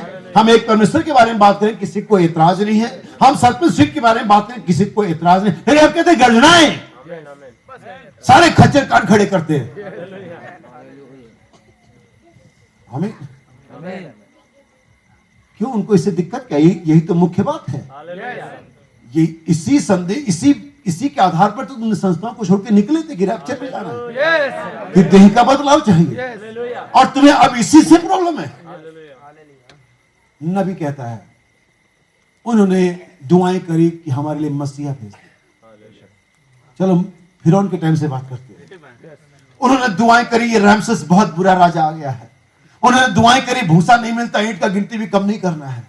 उन्होंने दुआएं करी, प्रभु हम इस फिरौन के राज में, अब वो पहला वाला बात रही नहीं, कांग्रेस की राज चले गया है।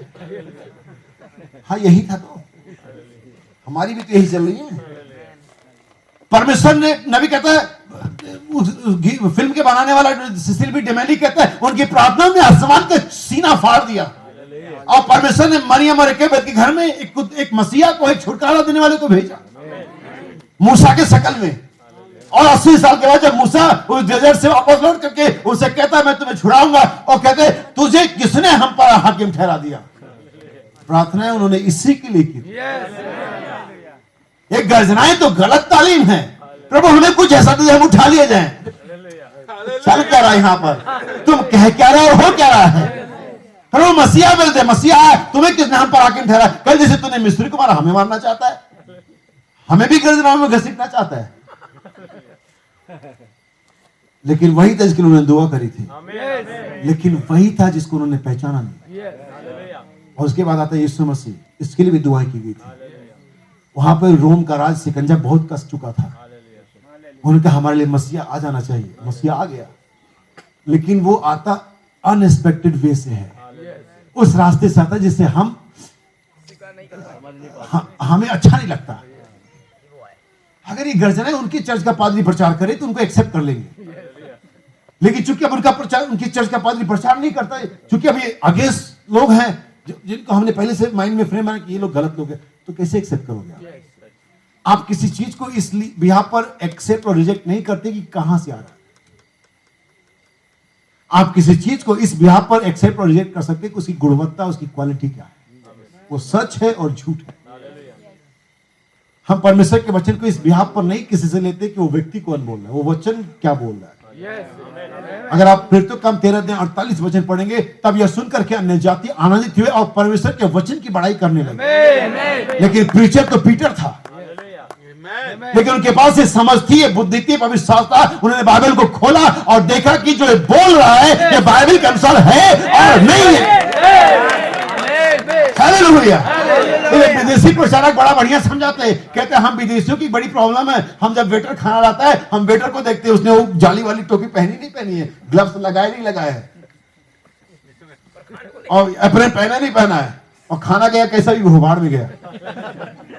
लेकिन हम इंडियंस उल्टे ही चलते हैं, वो ग्लव्स वाले से पानी पूरी का मजा ही नहीं आता, उसका हाथ का भी तो कुछ मामला होता है। हम कहते टेस्ट आना चाहिए। वो काला वाला आदमी बतासे डाल रहा है और गोरा वाला आदमी डाला ग्लव्स पहन रहा, मुझे कोई फर्क नहीं पड़ता, पानी में टेस्ट और नहीं है, बतासे करारे हैं नहीं है। हम बेटर नहीं देखते कि बेटर कैसा है, हम देखते खाना कैसा है। अरे बेटर तुमको बेकार लग सकते हैं, डोंट वरी, हम जानते हैं बेटर है, हम तुम्हें वो फूड पेश कर रहे हैं, हम तुम्हें दे रहे हैं, ये परमेश्वर का वचन है, ये सच्चाई है, ये जीवन है, ये रास्ता है, ये छुटकारा है, इसे ले लो, ये तुम्हें बचाएगा। वेटर कहाँ हलवानी से आया था? क्या मतलब वेटर कहाँ से आया था? खाना कैसा लाया? वेटर थोड़ी खाना है, खाने को खाना है। हालेलुया। इसलिए याद रखिए, जब प्रचारक को देखकर आप चूक जाते हैं। फिलिप्पुस गया नथानिएल के पास, नथानिएल मेरे मित्र, मेरे दोस्त, हमारी प्रार्थना सुन ली गई, तू भी तो प्रार्थना करता, मैं भी प्रार्थना कर रहा, और हमें व्यक्ति मिल गया है।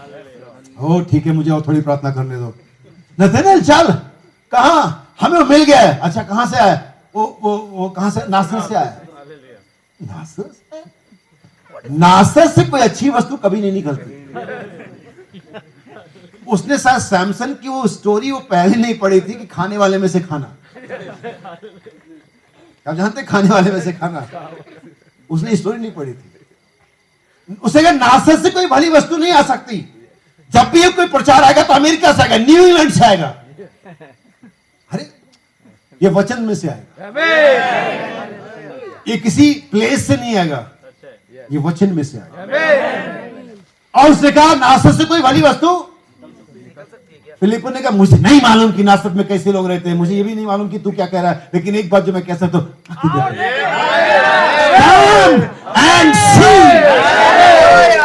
ये जो लोग यहाँ बैठे हुए, इनके चेहरे जो मुस्कुरा रहे हैं, जो लग रहा है कि फ्री हो गए, ये तुम्हें बताएंगे कि सही प्रचार हो रहा है और गलत प्रचार हो रहा है।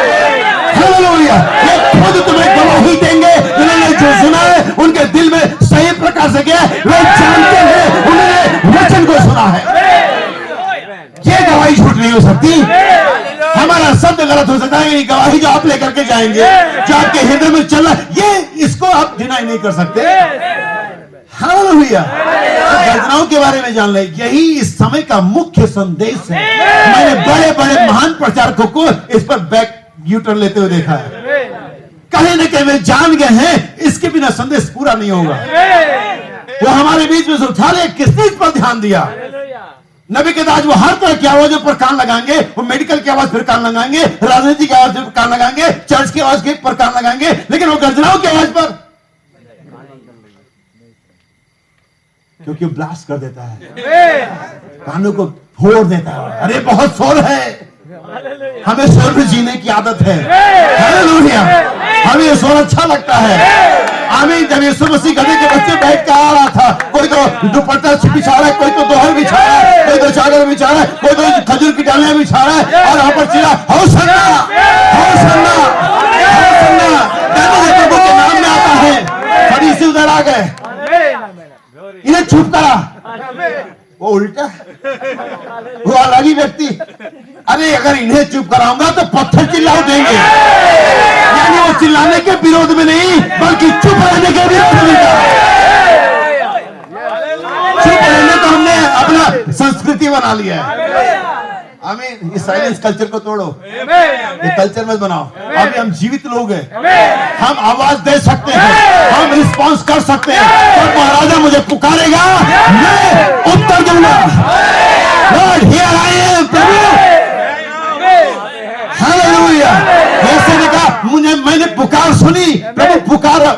प्रभु ने नहीं कहा यसे को क्या तू जाएगा, प्रभु ने ये नहीं कहा था कि यसे तू जाएगा, उन्हें कौन, और पीछे बहने बैठे हुए, वहां पर पीछे भाई बैठे हुए, परमेश्वर के भाई अविनाश, भाई रिंकू, भाई बिल्चुल, भाई विनोद, कौन क्या खड़े होंगे, लॉर्ड प्रभु मैं हूं, मुझे भेज, मैं रहूंगा। मम्मी मना करने दी, करने दो, पापा ने मना कर दिया, मना करने दो, फादर ने मना कर दिया, मना करने दो, मैं यहाँ हूं। जो आवाज देगा वो जाएगा, जो आवाज नहीं देगा मंदिर में बैठा रहेगा, फिर भी नहीं जाएगा। ये सब मंदिर में आते पहले से बैठे होंगे, बाद में बैठे, उन्होंने रिस्पॉन्स नहीं किया, लेकिन जिसने रिस्पॉन्स किया, जिसने आवाज दिया मैं जाऊंगा, ठीक है फिर जाओ।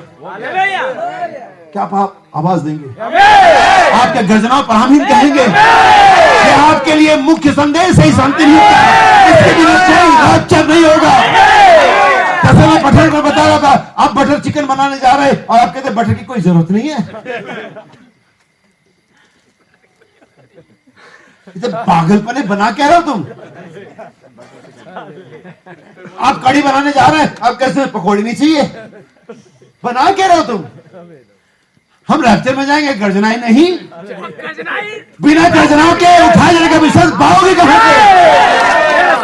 अरे गर्जनाएं हैं जो तुम्हारे देहों को बदलते हैं, जो तुम्हें उठाए जाने का विश्वास रखते हैं, जो मसीह के आगमन को लेकर के आते हैं, जो दुल्हन को मसीह में इकट्ठा करती है।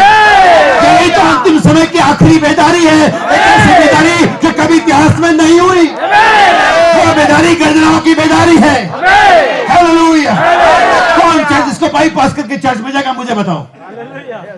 अगर आप यीशु को बाईपास करके स्वर्ग नहीं आ सकते, तो आप गर्जनाओं को बाईपास करके रैप्चर में जा सकते। कोई तरीका ही नहीं कि आप इसे बाईपास कर सकते। इसलिए अभी सही सलाह है, सही समय है, अभी इस रास्ते पर आ जाओ, वरना कोई दूसरा रास्ता नहीं। आमीन। प्रभु आपको आशीष दे, जब बैठेंगे। हालेलुया। आमीन। क्या आप लोगों ने आनंद उठाया है? अभी खत्म नहीं हुआ है, अब हम पार्ट 3 में जा रहे हैं। अभी तो पहला और दूसरा और तीसरा, अभी जाने तीसरा वाला कब खत्म होगा मुझे नहीं मालूम। हाँ, लेकिन शुरू तो करना हमारा काम है, खत्म प्रभु देखेगा कब करना है। हालेलुया। हमने कुरिन्थियों की पत्री पढ़ी और हमने पौलुस को पढ़ा वहां पर, और वो कहता है हम निरुपाय तो हैं पर गिराए नहीं जाते, हम सताए तो जाते हैं पर नाश। आगे कहता है हम कंगालों सदृश दिखाई देते हैं पर बहुतों को, कमाल की बात है, पर बहुतों को, मतलब भाई ये क्या मसला है? कंडीशन वर्सेस पोजीशन, हमारी स्थिति क्या है और हमारा स्थान क्या है, इसमें कंट्रास्ट, एक विरोधाभास है। और शैतान हमेशा आपको, आपके पोजीशन को हाइड करेगा, छिपाएगा और ये जानने से रोकेगा कि आप जान लें कि आप कौन हैं। क्योंकि एक बार, बस एक बार ये जान लेना कि आप कौन हैं, शैतान की काम का खात्मा है।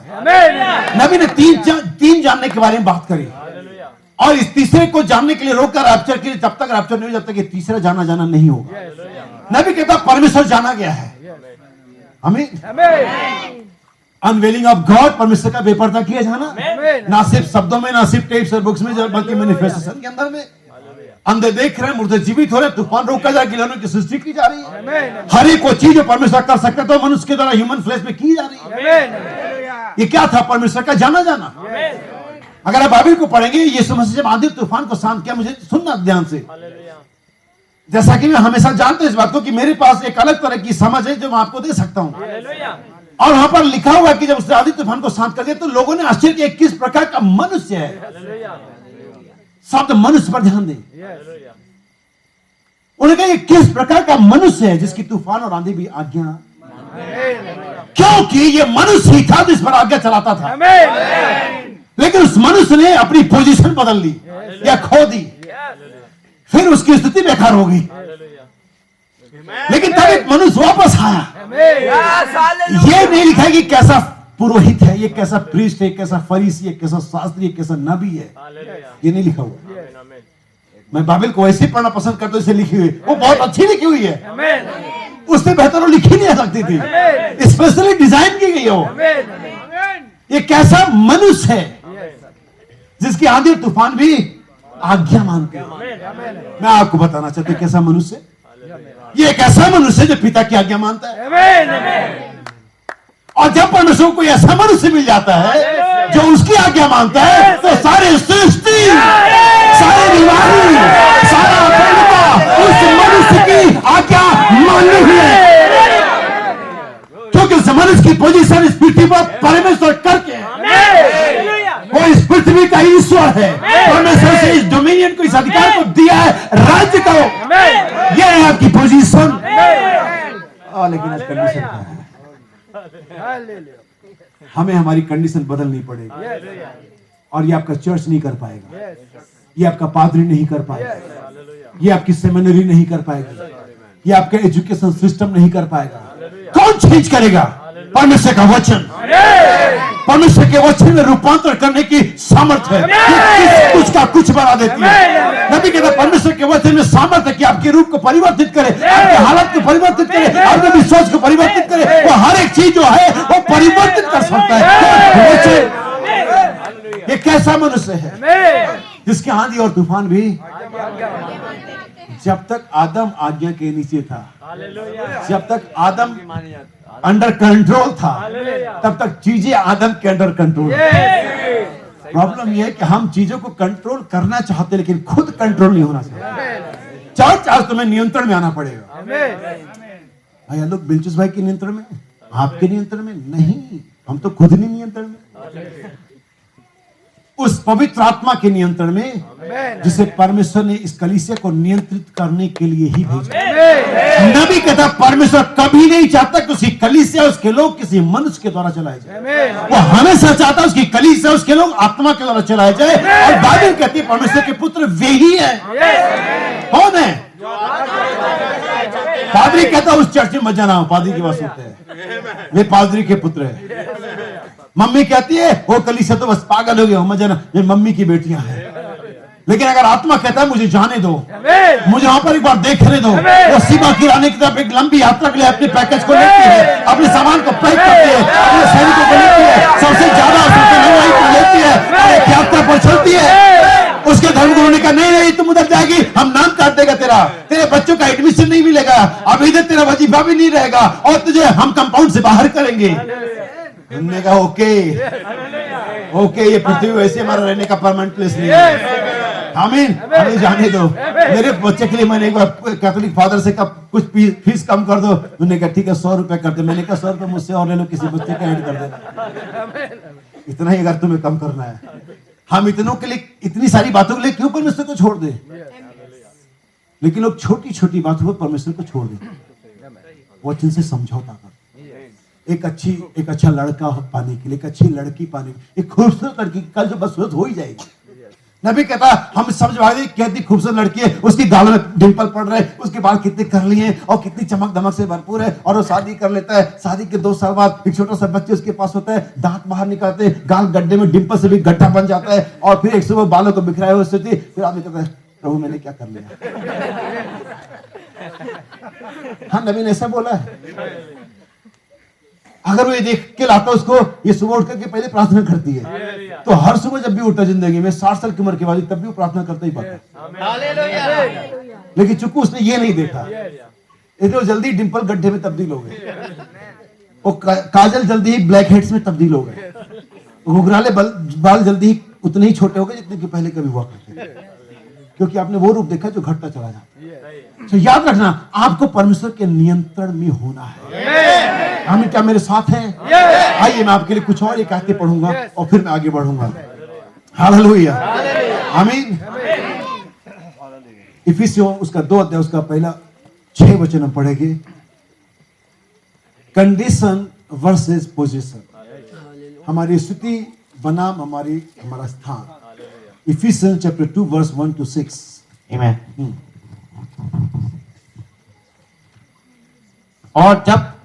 और उसने तुम्हें भी जिलाया जो अपने अपराधों और पापों के कारण मरे हुए। देखिए अब यहाँ पर एक पीछे के समय और एक वर्तमान समय की बात की जा रही है। उसने तुम्हें भी जिलाया जो अपने अपराधों और पापों में, ये ही हमारी एक्चुअल कंडीशन है और थी। आमीन। यही हमारी स्थिति थी, लेकिन ये हमारी भूले, इसके लिए उसने हमारे साथ कुछ किया। आमीन। जैसे कि हम किसी चीज में वापस ले जाने के लिए कुछ केमिकल का इस्तेमाल करते कि वापस अपनी मूल अवस्था में आ जाए। जैसे बाइबल ने बड़ा एग्जांपल दिया, दाऊद भी भजनकार भी इसके बारे में कहता है, और परमेश्वर स्वयं कहता है। अगर मैंने कल इसको बताया होता तो आप इसको समझ जाते। परमेश्वर उस घास को जो आज है और कल भाड़ में झोंकी जाएगी, ऐसा वस्त्र पहनाता है जो सुलेमान भी नहीं पहन पाए। कभी आपने देखा सुबह की, कल सुबह देख लेना अगर आप जल्दी उठ सकते हैं, तो घास की उन बूंदे पर ओस की वो चमकदार बूंदे, जब सूरज उग रहा होता है उसकी रिफ्लेक्शंस में पड़ रहे थे, क्या ही कोई मोती भी उसका जगह नहीं ले सकता है। शानदार दिखता है वो सीन। कभी कैमरे को नीचे ला करके ब्लर करके उस फोटो को खींचना, आपको दिखाई कितनी खूबसूरत, उतना वैसा वस्त्र बाइबल कहती है, यीशु ने कहा कि सुलेमान ने भी अपने सारे बीबों में नहीं पहना। किसको पहना उसने? जो आज है, मतलब उस घास को जो जिसका अस्तित्व घंटों भर का ही नहीं है या कुछ दिनों का भी नहीं है, उस घास को वो ऐसा वस्त्र पहनाता है जो सुलेमान भी अपने सारे विवाहों में, और आपका मूल्य उस घास, उस गौरैया से कहीं ज्यादा है। वो आपको कैसा वस्त्र पहनाएगा? जैसा कि हमने कल, वो आपको विवाह का वस्त्र पहनाएगा, अपना ही वस्त्र वो आप पर डालने जा रहा है। जो अब पवित्र आत्मा जो जीवन यीशु मसीह में था वही आप पर जा रहा है। और इसके लिए वो यहाँ नीचे नबी कहते हैं, जब सूरज का प्रकाश थोड़ा तेज होता है और सूरज की किरणें उस ओस पर तेजी के साथ गर्मी के साथ पड़ती है, तो वो ओस कहां से आया होता है? वहीं पर लौट जाता है। यानी वो सूरज उसे उसकी मूल जगह में लौटा देता है, जहां से वो जमीन पर पिछले शाम को रात के 3-4 बजे जब वो आया था, उसको वही वो सूरज की गर्मी क्या कर देती है? किस लिए आते हैं सूरज की गर्मी? इससे के लिए ताकि उसको वापस उसकी जगह पर परमेश्वर का आत्मा इसीलिए नीचे पृथ्वी पर आया, इसीलिए यीशु मसीह ने 7 दूतों को भेजा है, इसीलिए उन गर्जनाओं को परमेश्वर ने होने दिया है, ताकि हमें वापस, हमें हमारी अवस्था में, हमारी कंडीशन में, हमारी पोजीशन में हमें लौटा दे। सुनिए, यहाँ पर लिखा है, वर्तमान समय पीछे के समय को कंपेयर किया गया है, जिसमें तुम पहले इस संसार की रीति पर और आकाश के अधिकार के हाकिम अर्थात उस आत्मा के अनुसार चलते थे जो अब भी आज्ञा न मानने वालों में कार्य करता है। किस आत्मा के अनुसार चलते थे? जो अब भी, ये महत्वपूर्ण बात है, आज्ञा मानना। और आज यही चीज कलीसियाओं से गायब है, परिवारों से गायब है, समाज से गायब है, संविधान से गायब है। हम संविधान को कहाँ मानते हैं? वो कहते हैं थूकना मना, हम थूक नहीं, मने को थूक थूक के मिटाते। कौन सा थूकना मना? वो खत्म हो गया। हमें ये रेड लाइट नहीं क्रॉस करनी, हमें ये नियम माने, कौन मानता है आज के जमाने में? मम्मी माँ बच्चों कहते बेटा देर तक नहीं खेलना, बेटा पढ़ाई करना, बेटा बड़ों को नमस्कार करना, घर में कोई आए तो उसे हाय हेलो करना, कौन मानता है? अरे आत्मा उन्हीं में काम करती है जो आज्ञा। पास्टर कहता है समय से चेयर चाहिए, डीकन कहता है कि जो चेयर दी जाए वहीं पर बैठिए, कौन मानता है? छोटी छोटी बातें हम आज्ञा नहीं मानते और हम सोचते हैं हम सीधा रैप्चर में जा रहे हैं। परमेश्वर ने यहाँ पर आपको एक ट्रायल में लिखा, अगर समय होता है मैं आपके लिए पढ़ता, व्यवस्था विवरण के अंदर में लिखा कि परमेश्वर उनको लेकर क्या आया, उनको क्यों घुमाता रहा, ताकि उनको देखे उनके मनों में क्या है। परमेश्वर निर्बल नहीं था, परमेश्वर अयोग्य नहीं था कि उनको पहुंचा नहीं देता। वो तो उकाब के पंखों पे उठाकर इनको होमलैंड में ले आया तो उनको भी पहुंचा देता था। लेकिन वो कहता मैं तुमको घुमाता देखूं कि तुम्हारे मनों में क्या है, तुम किसकी सेवा करोगे। आज इस समय जो लग रहा है परमेश्वर हमें ट्रायल पे ले रहा है कि देखे हमारे मनों में क्या है। हम कितनी जल्दी अपने पास्टर की बात पर, आज्ञा पर भड़क जाएंगे, कितनी जल्दी माँ बाप अपने बच्चों को जब आज्ञाकारिता में लाना चाहेंगे तो बच्चे कितनी जल्दी पलट के जवाब देंगे, पत्नी कितनी जल्दी अपने पति की आज्ञा में आउट हो जाएगी। इसके लिए परमेश्वर आपको ट्रायल पे लेकर के, और हमें लगता है सब साधारण बातें नॉर्मल, इससे परमेश्वर क्या लेना देना। यीशु का जब जमीन की बातें तुम्हारी समझ में नहीं आई तो आसमान की बातें कैसे समझोगे। जब तुम्हें छोटी छोटी बातें समझ में नहीं आती, आगे करता में जीने तुम्हें उबन लगती, घुटन लगती है, तुम्हें बड़ी बड़ी बातें कैसे आएगी। सो यहाँ पर फिर से मैं इसे कंप्लीट करता हूँ, फिर मैं आगे बढ़ता हूँ। इनमें हम भी सब के सब पहले अपने शरीर की लालसाओं में दिन बिताते थे और शरीर और मन की मनसाएं पूरी करते थे और लोगों के समान स्वभाव ही से क्रोध की संतान थे। परंतु परमेश्वर ने जो दया का धनी है, परमेश्वर ने जो दया का धनी है, अपने उस बड़े प्रेम के कारण जिससे उसने हमसे प्रेम किया। नबी बाइबल में एक जगह एवरलास्टिंग लव भी लिखा हुआ है, और यहाँ पर बड़ा प्रेम, उस महान प्रेम के कारण, उस दिव्य प्रेम के कारण जिसने हमसे प्रेम किया। आमीन। जब हम अपराध के कारण मरे हुए थे, यही हमारी कंडीशन थी, यही हमारी असली कंडीशन थी इस दुनिया में, जब मैं और आप थे संदेश में आने से पहले। और बहुत से लोग अभी भी संदेश में रहने के बाद भी, आप ये मत सोचना कि मैं बपतिस्मा ले लिया है तो आपका उद्धार हो गया। ना ना ना ना ना, हम बड़े अजीब लोग हैं। हम पहले ये सिखाते हैं कि बपतिस्मा लो, पूरा महीना साल खर्च करते, बपतिस्मा बपतिस्मा बपतिस्मा बपतिस्मा बपतिस्मा हो जाता है, चर्च आ जाता है, फिर हम कहते हैं बपतिस्मा से कुछ नहीं होगा। अजीब ही चल रहा मामला। और फिर जब वो भी हो जाता, चलो पवित्र आत्मा को बपतिस्मा ले लिया, फिर हम सिखाते हैं पवित्र आत्मा की बपतिस्मा के बाद भी नाश हो सकते। आदमी कहता है करे तो करे क्या, जाए तो जाए कहां, करना क्या है। आपके सामने एक ही एग्जांपल सीड है। हमें कि चाहिए कि जैसा मसीह यीशु का स्वभाव था। हाँ, लेकिन बहुत सारे लोग बाल बढ़ा देते यीशु मसीह जैसा, बहुत सारे लोग ऐसे दोहर डालते यीशु मसीह जैसा नहीं, और क्या करते, बहुत सारी चीजें यीशु मसीह करते। लेकिन बाइबल की जैसे यीशु मसीह का कपड़ा था, जैसे यीशु मसीह के बाल थे, जैसे यीशु मसीह चलता था, जैसा वो छाते की चूड़ी डंडी लेकर के रहता था, भेड़ों को चराते, मेमने को गोद में उठा के। मैंने तो पहले कभी नहीं पढ़ा उसके पास एक भी भेड़ थी दुनियावी तौर से, लेकिन हर बार भेड़ों की बात जरूर करता था।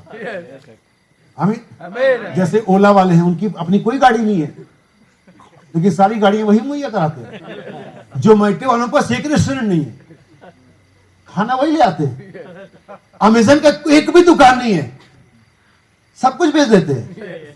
अब वैसे ही हमारा यीशु मसीह, उन्होंने इसी से तो नकल किया है। किसी स्कूल नहीं गया, बढ़िया टीचर, कोई डॉक्टर की डिग्री नहीं, बढ़िया चिकित्सक, the great physician now is here. उन्होंने इसी से नकल किया। इसके बाद दिखता कुछ नहीं है, सब कुछ ऐसा लगता है कंगाल है, ना सिर्फ वो बल्कि उसके लोग भी ऐसा लगता है कंगाल है। अब ऐसा लगा ये कोई मीटिंग है, ये कोई क्रिश्चियन है, कोई मजाक। यही वो है जो संसार को मसीह को परमेश्वर को जीवता दिखाएंगे। हमारे पास कुछ है नहीं, ओला के पास कोई गाड़ी नहीं है, अमेज़न के पास कोई स्टोर नहीं, जोमेटो के पास कोई होटल नहीं, हमारे पास कुछ है नहीं।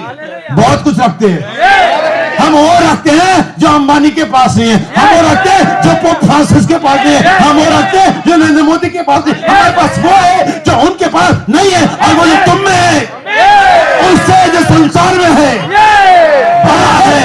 कौन है तुम में? परमेश्वर यीशु मसीह, जीवन, शांति, उद्धार, छुटकारा, वो हमारा परमेश्वर तुम्हारे अंदर में है।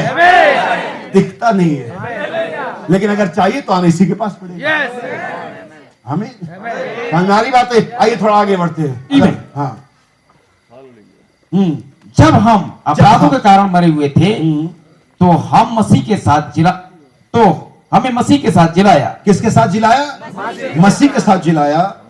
अनुग्रह ही से तुम्हारा उद्धार हुआ, अनुग्रह से ही तुम्हारा उद्धार हुआ है, और मसीह यीशु में उसके साथ उठाया। हाँ। और स्वर्ग के स्थान में उसके साथ बैठाया। अभी तुम कहां बैठे हुए हो?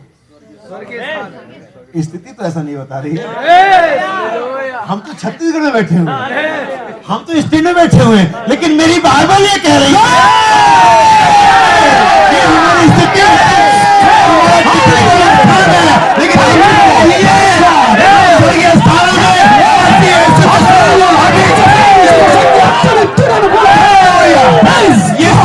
जिस समय उसके पुत्र को तुम यहाँ पर देखते हो, वो शरीर में है। ये केवल सिर्फ यहाँ ही नहीं है, तुम्हारी आध्यात्मिक देह, तुम्हारा इवोल्यूशन वहां पर है, वो आनंद मना रहा है। आप यहाँ नहीं है, ये आपकी स्थिति है, ये आपकी स्थान नहीं है। बाइबल कहते हम ठीक अभी राइट नाउ हम स्वर्गीय स्थानों में बैठेंगे, नहीं लिखा हुआ है, बैठे हुए हैं। ये है आपकी पोजीशन। आपकी स्थिति तो नहीं लग रही है, शैतान को बोलो स्थिति मत देख, पोजीशन को देख। आमीन। रुको रुको रुको, हम थोड़ा आगे बढ़ते हैं। आदम गिर गया, स्थिति बिगाड़ ली, परमेश्वर से बिल्कुल नाराज नहीं हुआ। परमेश्वर ने उस पर कोई क्रोध नहीं जताया, बस एक न्याय के तरीके से जो उसने कहा था उसी को इंप्लीमेंट किया। लेकिन वहां पर परमेश्वर ने वादा किया, जो स्थिति पोजीशन तूने अभी ठीक खो दी है, मैं एक दिन इस जगत में वापस आऊंगा, मैं एक दिन देह को धारण करूंगा, मैं एक दिन दान को चुकाऊंगा यहाँ पर आकर के, और तेरी स्थिति जैसी अभी है ऐसी रहेगी नहीं। तेरी स्थिति जरूर यहाँ पर डाउन हो गई, जरूर तू गिरा हुआ पुत्र हो गया, जरूर तू वतन से बाहर निकाल दिया गया, लेकिन एक दिन मैं तेरी पोजीशन बहाल करूंगा। हम अभी परमेश्वर के सस्पेंडेड सन्स ऑफ गॉड है, हमें निलंबित कर दिया गया है, लेकिन अभी हमारे पास अधिकार है, हमारे वहां पर नाम दर्ज है। किसी दिन हमारा समय आएगा, हमारा मुकदमा यीशु मसीह लड़ रहा है, ट्रायल चल रही है, फैसला आएगा, जो मसीह यीशु में है, हमें हमारा वापस ओहदा मिलने जा रहा है। अभी हम निरुपाय लगते हैं, लेकिन असहाय नहीं है। अभी हम सताए जाते हैं, लेकिन गिराए नहीं जाते। ऐसा लगता कंगाल है, लेकिन जो खजाना हमने आपको दिया है, ये आपके पड़ोसी के पास नहीं है। जो खजाना ठीक आपको मिला है, ये आपके किसी रिश्तेदारों के पास नहीं है। आपके पास अनंत जीवन का खजाना है, आपके चुनाई का खजाना है, आपके पास आनंद का खजाना है, आपके पास आनंद का पावर हाउस जानते हो, जहां से बाकी लोग चार्ज करते हैं। तुम्हारे घर में तुमसे लोग चार्ज होते हैं। एक प्रचारक था, प्रचार करते करते जाकर के एक प्रचारक से या भाई बहनों से हाथ मिलाता था। भाई बहन कहती है क्या कर रहा है बार बार। भाई बहन को बात से भाई बहन जैसे मुझे बैटरी डाउन होती थी, मैं जाकर के वहां पर हाथ मिलाता, हाथ मिलाता था, और फिर से आपके समाज, आपके रिश्तेदार, आपके पड़ोसी जो आपको बुराई करते, समस्या में जाते, बहन मेरे लिए दुआ कर, वो आपसे चार्ज, आप पावर हाउस हो, की ऊर्जा गृह हो, ऐसे लोग सामर्थ्य को ले रहे हैं। और आदम गिर गया, परमेश्वर कहा नहीं मैं वापस लाऊंगा, और यीशु आया। यीशु आया, नबी कहता वो सब कुछ जो आदम ने खो दिया, यीशु से लौटा करके। आदम ने खोया क्या था? पार्सली, थोड़े रूप में, आंशिक तौर से आदम या मनुष्य जाति के पास अभी भी अधिकार है। बाइबल कहती है अभी भी मनुष्य जानवरों पर अधिकार रखता है। हम देखते हैं कैसे चाबुक के सहारे से शेर को नचाया जाता है, कैसे उस वेल मछली को, उस डॉल्फिन को सीटी बजवाई जाती है। हम ये सब देखते हैं, लेकिन ये एक्चुअल कंडीशन, पोजीशन नहीं है। लेकिन यीशु ने आकर के उस पोजीशन को वापस हर एक पुत्र को दिया। इसी नबी कहते हैं एडॉप्शन और प्लेसिंग। पहले आपको अडॉप्ट किया, ट्यूटर के हवाले किया, आपको सिखाया, आपको पढ़ाया, आपको हर एक चीज दी, और अब क्या करने जा रहा है? वो उसको जगह पर रखने जा रहा है जो आपका है। आपको बताना चाहता हूं, भाई बहन के सीरीज है आदि से पहले, आदि में और आदि से पहले आप क्या थे? बाइबल क्या बताती है? आयुब की किताब में हम क्या थे, हमारी पोजीशन क्या थी? तब तू कहां था जब परमेश्वर के सारे पुत्र, कोई भतीजे नहीं थे वहां पर, हालेलुया, कोई कजन्स नहीं थे वहां पर, कोई नाती और पुत्र भी नहीं थे वहां पर, के पुत्र, हालेलुया, यस सर। कोई वहां पर पौलुस और कोई पतरस और कोई प्रेरित और कोई नबी नहीं थे, सारे कौन थे? पुत्र। हालेलुया। आदि से पहले पोजीशन क्या थी? आमीन। जब उत्पत्ति शुरुआत हुई, इन द बिगिनिंग, वहां पर एक मिलता हमें जिसका नाम था आदम। लूका की वंशावली की किताब बताती है, और आदम परमेश्वर का पुत्र था। हमारी शुरुआत जब हम देह में आए, जब हमें लाया गया पृथ्वी पर, हम क्या थे? बिफोर बिगिनिंग हम क्या थे? आदि से पहले हम क्या थे? पुत्र। बिगिनिंग आरंभ में हम क्या थे? सृष्टि किसका इंतजार कर रही है? हम थे, हम हैं, हम रहेंगे। हमारी परिस्थितियां हमें ये हमारी एक्चुअल कंडीशन बयान नहीं करती। अब आप सुन लेना, रियलाइजेशन, उड़ाओ पुत्र, आना पड़ेगा पुत्र पर ही, क्योंकि उसकी एक समय पोजीशन खराब हो गई, सॉरी कंडीशन खराब हो गई, पहुंच गया सुअर के दड़बे में। आमीन। सुअर चराने की नौकरी मिल गई, शायद वही फलियां जो सुअर खाते थे उसको खाना चाहता था, लेकिन कहां से शुरुआत हो गई थी इसकी? पहले उसकी स्थिति क्या थी? राजा का लड़का, जमींदार का लड़का, और लोग सलामी देते होंगे, मुनि मैनेजर जब वो आता होगा तब नीचे छोड़ देते होंगे, क्या ही उसका रुतबा रहता होगा। लेकिन एक दिन दोस्तों के गलत संगति की बहकावे में आ चुका है, वो सोशल मीडिया के जाल में फंस चुका है, वो कुछ नेटफ्लिक्स के जाल में फंस चुका है, वो कुछ इंस्टाग्राम के जाल में फंस चुका है। दोस्तों ने बहका दिया, क्या करता है तू? अच्छा ध्यान सुनना, जो उसने किया वो लीगल था, हम उसके लिए उसको पापी नहीं ठहरा सकते। एक ही गलती उसने करी है, और वही गलती लोग करते हैं। वो अपने पिता के पास गया, बिल्कुल रिस्पेक्टफुली, पिताजी, में तो जी करके लिखा, इंग्लिश में क्या लिखा मुझे नहीं मालूम, फादर जी लिखा, पता नहीं जो भी है। उसने कहा पिताजी, संपत्ति में से जो मेरा हिस्सा है और ये ठीक बात है, और मुझे भी पिता से चाहिए, लेकिन जो गलती उसने करी थी वो मैंने नहीं करनी है, ना आपने करना। आमीन। पिताजी जो संपत्ति से मेरा हिस्सा मुझे दे दीजिए प्लीज। अब ठीक है, 18 साल का हो गया था शायद। पिता ने कहा ओके। बड़ा भाई भी कुछ नहीं कह सकता क्योंकि उसका हिस्सा बनता है उसमें। उसने कहा ठीक है, उसने साइन चेक बुक निकाला, 10 पेपर निकाला, ठीक है ओके, ये रहा तेरा, ये रहा तेरा, ये रहा तेरा, सब ले। उन्होंने कहा ठीक है पापा, praise the Lord.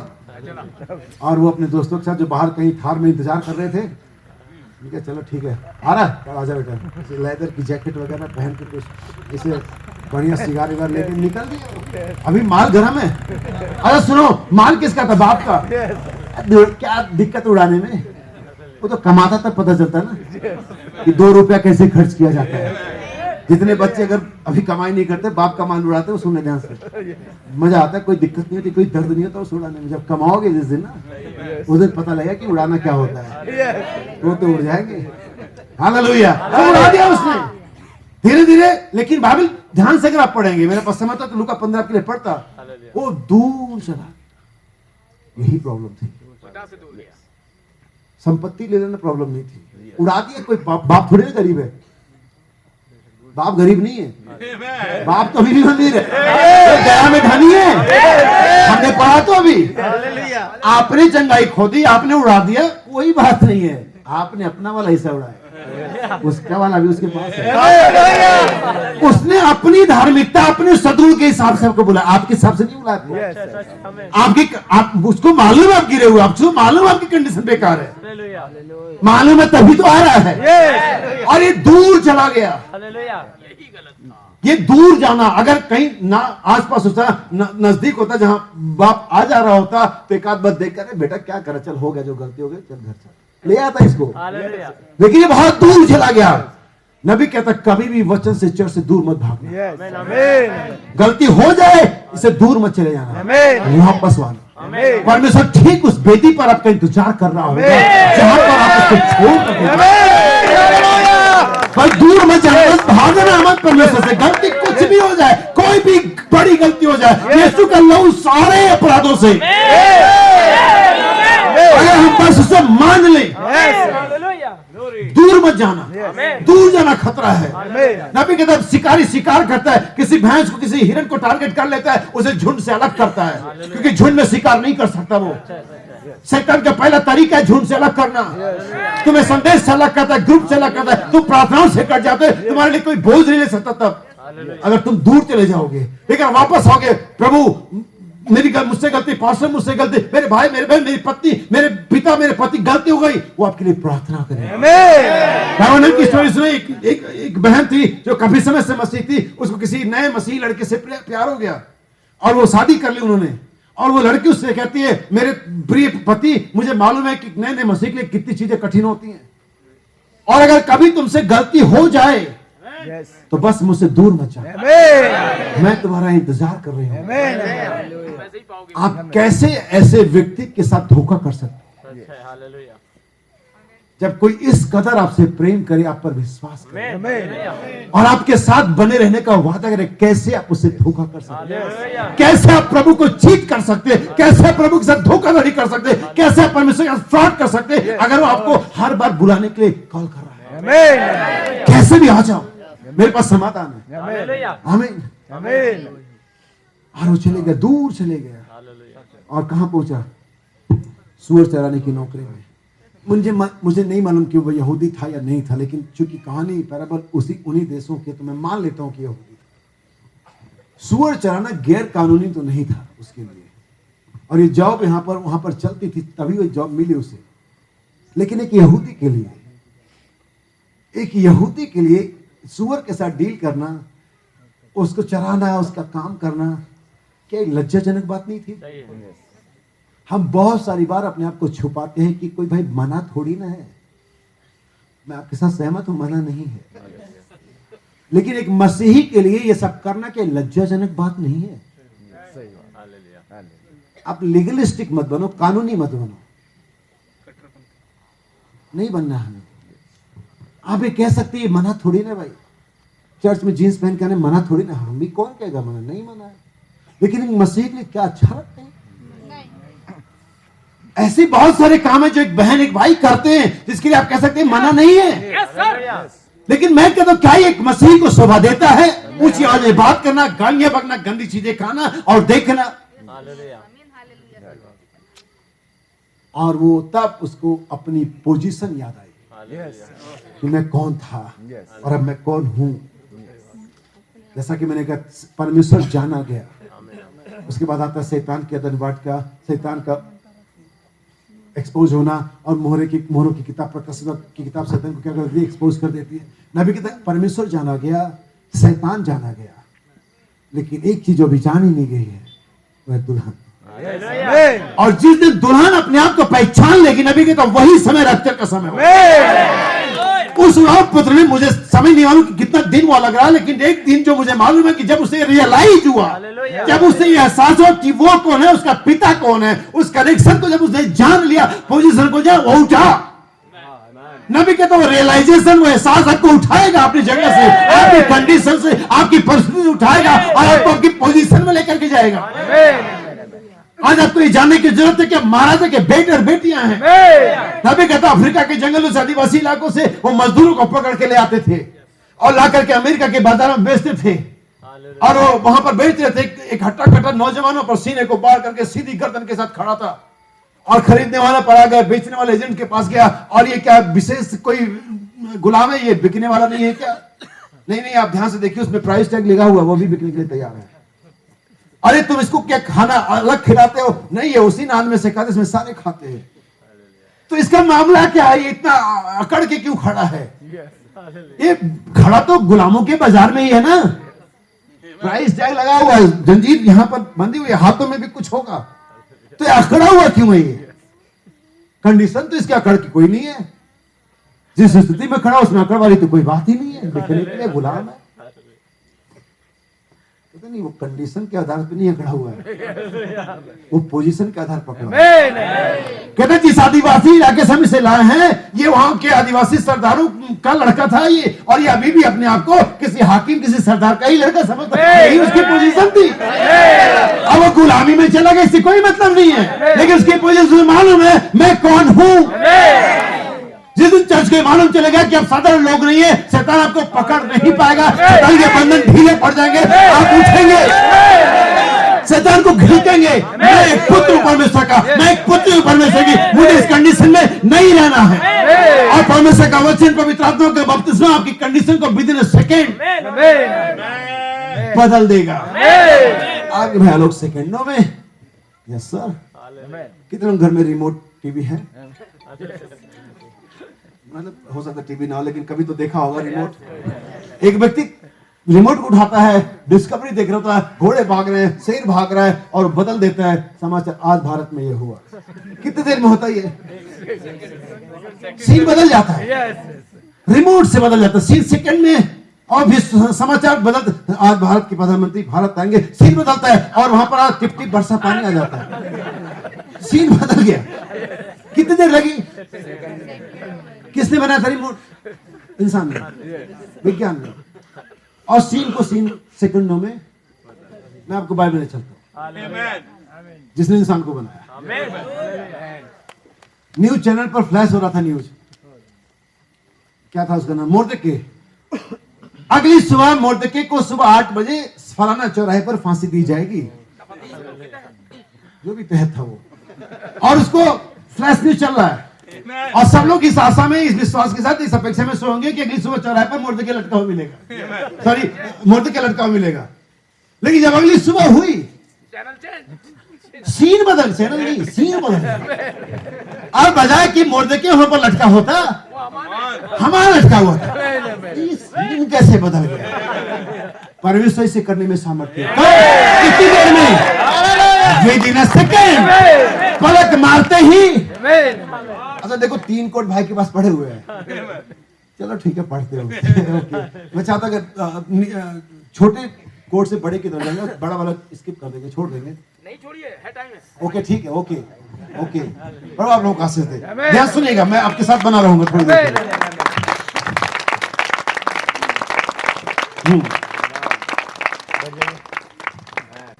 This great warrior David, ये महान योद्धा दाऊद मैसेज देखिए का नाम जैसा कि मैंने कहा दाऊद को प्रेम करता हूँ। पहला कोट दाऊद के बारे में, महान योद्धा दाऊद के संदेश में, and David knowing that he walked right out with faith, और दाऊद ये जानता था कि वो परमेश्वर के साथ विश्वास में चल रहा है। ये चीज आपको समझनी जरूरी है। जब तक आपको आपका मन विवेक दोषी ठहराता है ना, आपके पास कोई विश्वास नहीं हो सकता। जब आप खुदा के साथ चलें तो ये जान लें कि आप सही चल रहे हैं। और अगर आपको कभी लगता है कि आप सही नहीं, तो पहले उस चीज को सही करिए फिर चलिए, वरना इस दशा में आपको कोई लाभ नहीं होगा। मेरी बाइबल में सिखाती है कि जो कुछ संदेह के साथ होता है वो क्या होता है। मैं अगर प्रचार कर रहा हूं और मैं संदेह कर रहा हूं, पता नहीं मैं सही कर रहा हूं या नहीं कर, मैं प्रचार करते करते पाप कर रहा हूं। अगर आप घुटने पर दुआ कर रहे हैं और सोच रहे हैं कि खुदा सुन रहा है नहीं सुन रहा है, आप दुआ कर रहे हैं, पाप कर रहे हैं। जो कुछ भी संदेह के साथ होता है पाप होता है। खुदा के साथ चलना है, आपको यकीन नहीं है कि खुदा मेरे साथ है और नहीं, आप पाप कर रहे हैं। इसलिए दाऊद जानता था कि खुदा के साथ ठीक चल रहा है। आपको ये जान लेना है कि आप कैसे चाल चल रहे हैं। सुनिए आगे। And challenge because he knew that, क्योंकि वो जानता था यू वाज विद हिम, कि वो उसके साथ है, his position was in you, और उसका स्थान उसमें था। अब वो ये जानता था कि उसका स्थान, उसकी पोजीशन क्या है। अपनी पोजीशन को जान लेना ही आपकी छुटकारे को लेकर के है। कंडीशन आपको ये बताए कि कंडीशन कब बताते कि उन्हें के सरपान के चिल्लाने से गिर जाएगी। कंडीशन कब बता रही थी कि सारा जो 95 साल की हो चुकी है मां बन सकती है। कंडीशन कब बता रही कि 14 साल का लड़का दाऊद और 14 फीट गोलियत कब उसको मार देगा। कंडीशन कब बता रही थी। कंडीशन कब बता रही थी कि वो दीनहीन देहों में धूल से लिपटे हुए कपड़ों में झूलती दाढ़ी में यीशु मसीह ईश्वर का परमेश्वर है। कंडीशन कभी बयान कर रही थी। कंडीशन कभी बयान कर रही थी कि पतरस मछली मारने वाले के हाथ में स्वर की चाबी हो सकती है। कंडीशन आपकी एक्चुअल पोजीशन कभी नहीं दिखाती, वो बाइबल दिखाती है। कंडीशन तो ये थी कि गिदोन वहां नाले में क्या कर रहा था, गेहूं मिलाने की डर से झाड़ रहा था। कंडीशन ये थी कि वो डरा हुआ था, लेकिन दूध ने पोजीशन बताई, हे सूरवीर सूरमा। जो व्यक्ति डरा हुआ है उसको सरदूत कह रहा सूरवीर। कंडीशन बताई थी डरपोक है, लेकिन परमेश्वर का वचन बता, दूध बता सूरवीर सूरमा। क्या समझ पा रहे? कंडीशन को मत देखो, परमेश्वर का वचन आपकी पोजीशन बता। सुनिए आगे। Now Father, I just thank you. हे पिता, मैं तेरा धन्यवाद देता हूँ because that you give us the word, क्योंकि तूने हमें वचन को दिया है। Yes. That because David did this, क्योंकि दाऊद ने ऐसा करा था, said he was the man after your own heart, और वो मनुष्य था जो तेरे हित के अनुसार था। And I pray tonight, और मैं प्रार्थना करता हूँ आज रात, और आज रात हम सब की भी प्रार्थना है। मैं प्रार्थना करता हूँ आज रात that our faith will do the same tonight, हमारा विश्वास वही करेगा आज रात। Grant that every sick person is here, और मेरे प्रभु होने दे कि हर एक बीमार आदमी जो यहाँ पे है, there will not be a one feeble person, एक भी है जो वहाँ बीमार नहीं रहेगा। अगर आप आज इस रात को अपनी कंडीशन जान लेते, पोजीशन जान लेते हैं, तो आज यहाँ पर से कोई बीमार नहीं जाएगा। ये मेरा चैलेंज है। मैं आप सभी से आप कहना चाहता हूँ, आप जैसे आए ऐसे नहीं जाएंगे। बस अगर आपने जान ले कि आपकी पोजीशन क्या है, अगर आपके पास वही विश्वास है जैसा कि दाऊद का परमेश्वर में था, आज हर एक गोलियत गिराया जाएगा। हम यहाँ पर प्रेयर लाइन नहीं लगाएंगे, लेकिन हम उनको चैलेंज करेंगे जो परमेश्वर विश्वास करते हैं, तो आकर के अपनी प्रार्थना के द्वारा चंगाइयों को ले सकते हैं। सुनिए आगे नबी क्या कहता है। Next message. Each one of you brethren, हे भाइयों, आप में से हर एक, do you realize, क्या आप ये जानते हैं, यही एहसास, क्या आपको ये रियलाइजेशन है, ये एहसास है जैसा उस उराव पुत्र को हुआ था? क्या आज शाम आपको ये रियलाइजेशन है कि आप कौन हैं, आप किस परमेश्वर की सेवा कर रहे हैं? सुनिए नबी क्या कहता है। Do you realize what you are doing? क्या आपको आज ये एहसास है कि आप क्या कर रहे हैं?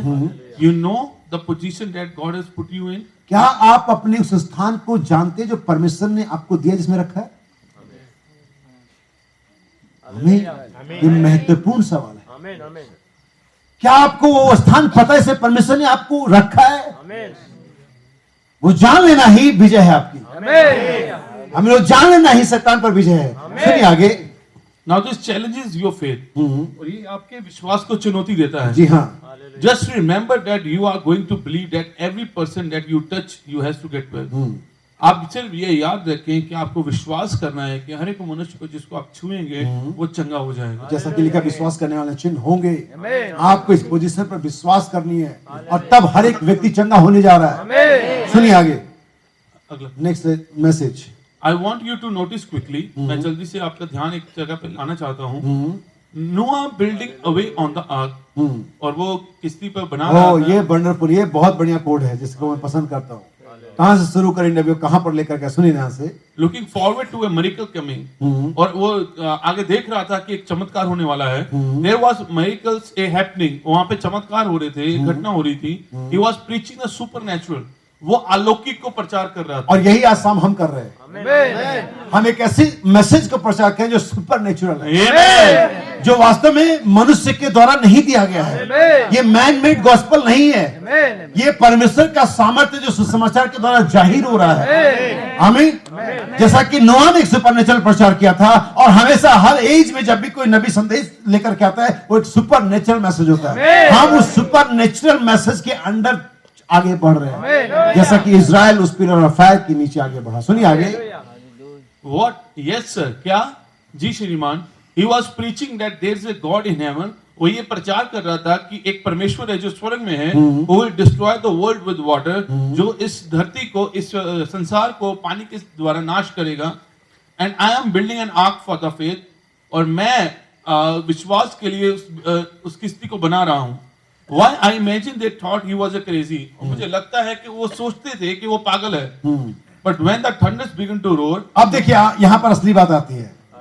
जब गर्जनाओं ने अपने आवाजों को देना आरंभ किया, a lightning flash, और बिजलियां चमकने लगी, even the birds and the animals taken their position, और यहाँ तक कि जानवरों और पक्षियों ने अपना स्थान ले लिया। इसलिए याद रखिए, गर्जनाएं जब होंगी तो वही स्थान लेंगे जो स्थान लेने के लिए पहले से प्रीडिस्टिनेटेड है। कि गर्जनाओं के बारे में लोग मत भ्रमित हैं, क्योंकि गर्जनाएं उनको पोजीशन से बाहर कर देंगी, लेकिन वही गर्जनाएं उनको जो प्रीडिस्टिनेटेड है, जो ठहरा गए, उनको स्थान में ले आएंगी। क्या हम इन चिड़ियों से, इन जानवरों से बढ़ करके नहीं है? क्या आपने सुना नबी क्या कहता है? उस आर्क में, उस मसीह में कौन प्रवेश करेगा जब गर्जनाएं होंगी, जब बिजलियां चमकेंगी? पहले से ठहराएंगे। आमीन। हालेलुया। वहां पर हर एक सीट रिजर्व है। दो कौन जाएंगे उसको मालूम है, दो मेल कौन जाएंगे उसको मालूम है, दो फीमेल कौन जाएंगे उसको मालूम है, चिड़ियों में से कौन जाएगा उसको सब मालूम है। जैसा कि मैं हमेशा कहता हूं, परमेश्वर नूह से कहा नाव बना ले, और उसका डिजाइन दे दिया, उसका लंबाई चौड़ाई कितना है, 300 हाथ लंबा और इतना चौड़ा वगैरह वगैरह जो भी है। नहीं, और किसको प्रचार कर? सारी दुनिया को। मेरे जैसा प्रचारक होता तो अपना सर खुजाते, कहते प्रभु सारी दुनिया को नाव दबाओ, छूटिए। अगर सभी आ गए तो अब परमेश्वर मुझे ऐसे कहता, बच्चे तेरा काम नाव बनाना, प्रचार करना है। कौन आएगा कौन नहीं आएगा मैं जानता हूं। हालेलुया। मुझे परवाने पर कितने लोग हैं? एक व्यक्ति ने कहा आप लोग एक ही रोटी में से प्रभु बोल देते हैं, अगर आप यहाँ 5 लाख की भीड़ थी, 5,000 की होती, पहले होने तो दो। हमारे प्रभु ने पहले भी रोटियों को बना रखा है। तुम्हारी टेंशन क्या? हम जानते हमारा प्रभु कौन सा, भीड़ तो होने दो, हम एक रोटी में निपटा लेंगे। हमारे प्रभु ने भी निपटा लिया था। वही प्रभु तो आज भी प्रभु है, होने तो इसे। तो फिर से एक बार आते हैं, जब गर्जनाएं होने लगी, even the birds and the animals taken their position, यहाँ तक कि चिड़ियों और जानवरों ने अपना स्थान ले लिया। miracle taking place when animals began to come to Noah, और एक चमत्कार होने लगा और जब जानवर नूह के पास आने लगे। Is it any much lighter today? हाँ, क्या ऐसा आज नहीं है? Yes. When we see opossums crawl across the road that's beat up, और जबकि मैं देखता हूँ उन जानवरों को जो रोड को पार करते हैं और वो टकराते हैं, and everything else taking place, even the animals ram, और वो जानवरों के आयाम में भी ये सब घटित हो रहा है। It's proving that, ये साबित कर रहा है that Jesus Christ the Son of God is near at hand to come, और ये प्रमाणित कर रहा है कि यीशु मसीह जो परमेश्वर का पुत्र है वो आसपास ही है, वो आने के लिए तैयार है। Amen, आमीन। We are at the end time, हम अंत समय पर हैं। We are at the junction time, हम पड़ाव पर हैं।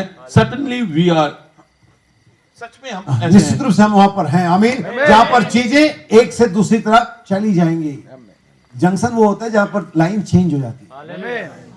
आमीन। और यही जंक्शन पर लोगों ने अपनी लाइन चेंज कर ली, लेकिन हम अभी लाइन पर बने हुए हैं। वहां जाने के लिए ऑन द वे हैं, ऑन ट्रैक हैं, जहां पर जाने के लिए परमेश्वर ने हमें बुलाया है। हालेलुया। सो नबी कहता है जब वो गर्जनाएं होने लगी, बिजलियां चमकी, तो जानवरों ने, पक्षियों ने अपने स्थान को, और कहां था उनका स्थान? नूहा के जहाज के अंदर में। और जब ये गर्जनाएं यहाँ अंतिम दिनों में हो रही हैं, जब वो 7 गर्जनाएं अपने लगातार शब्दों को दे रही हैं, तब यहाँ पर एक छोटा सा झुंड है। नबी कहता है जानवरों के पास, उन पक्षियों के पास ये समझ थी कि नाव में चले जाएं, तो उन पुत्रों के बारे में क्या है जिनका नाम जगत के होने से पहले किताब में लिखा हुआ है। वो गर्जनाओं की आवाज सुनेंगे, वो बिजलियों को देखेंगे और वो निकलेंगे, और हर एक व्यक्ति यहाँ से वहां से आकर के मसीह में अपनी स्थान को ले लेगा।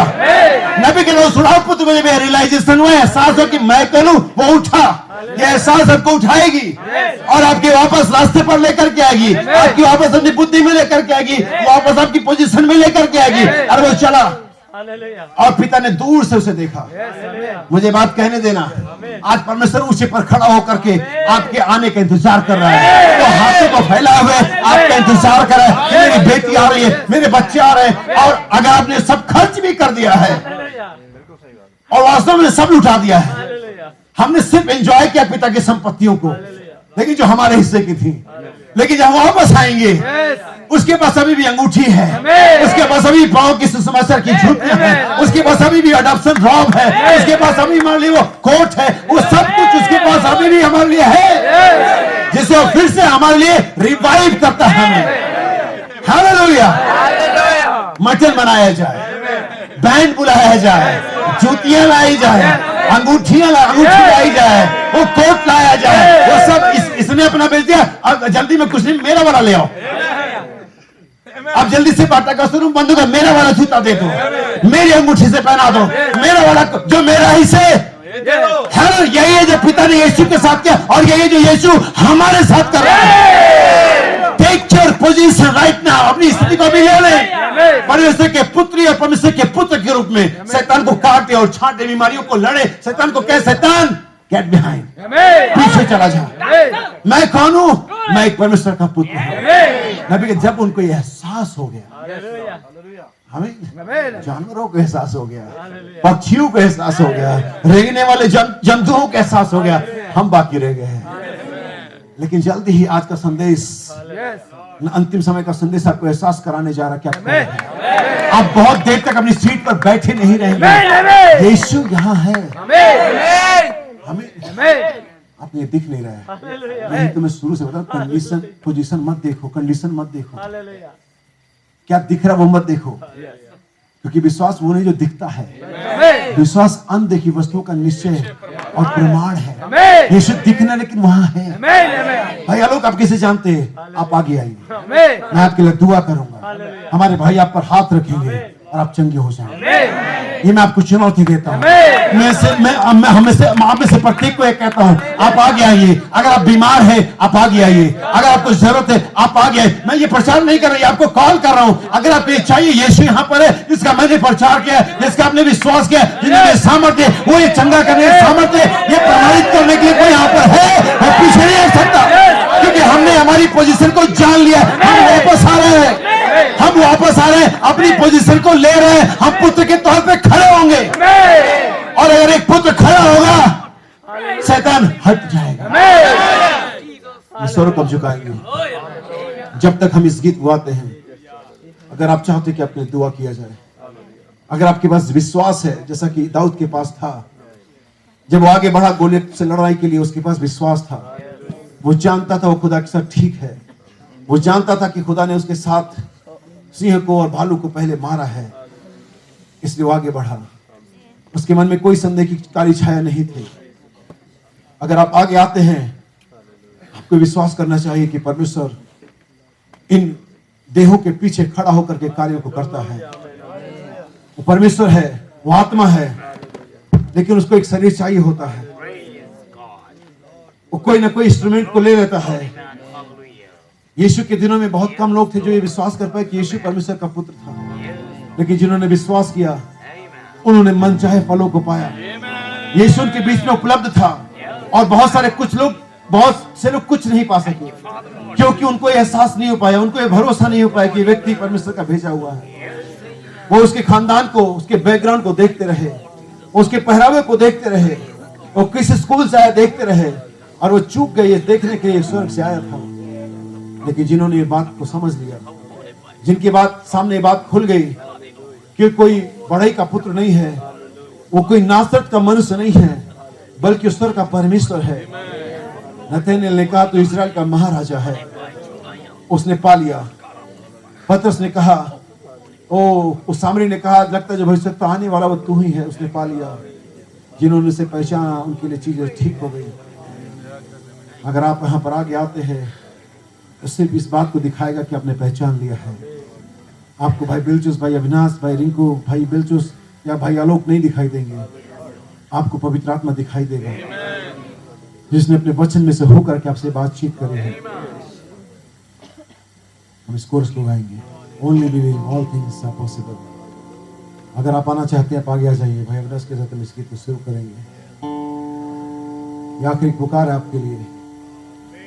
अगर आपका भरोसा उस यीशु मसीह पर इसका प्रचार किया गया है, अगर आप विश्वास करते हो कल और आज सर्वदा एक सा है, ये ठीक समय आपके लिए।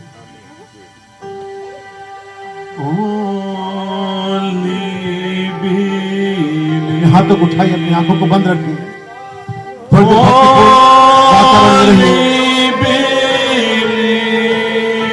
Oh Jesus, all things are possible.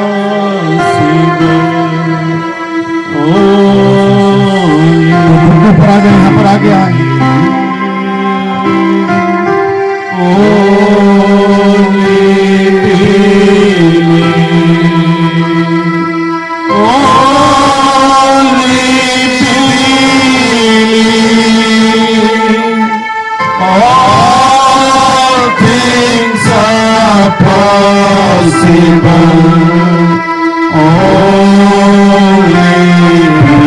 Jesus is here.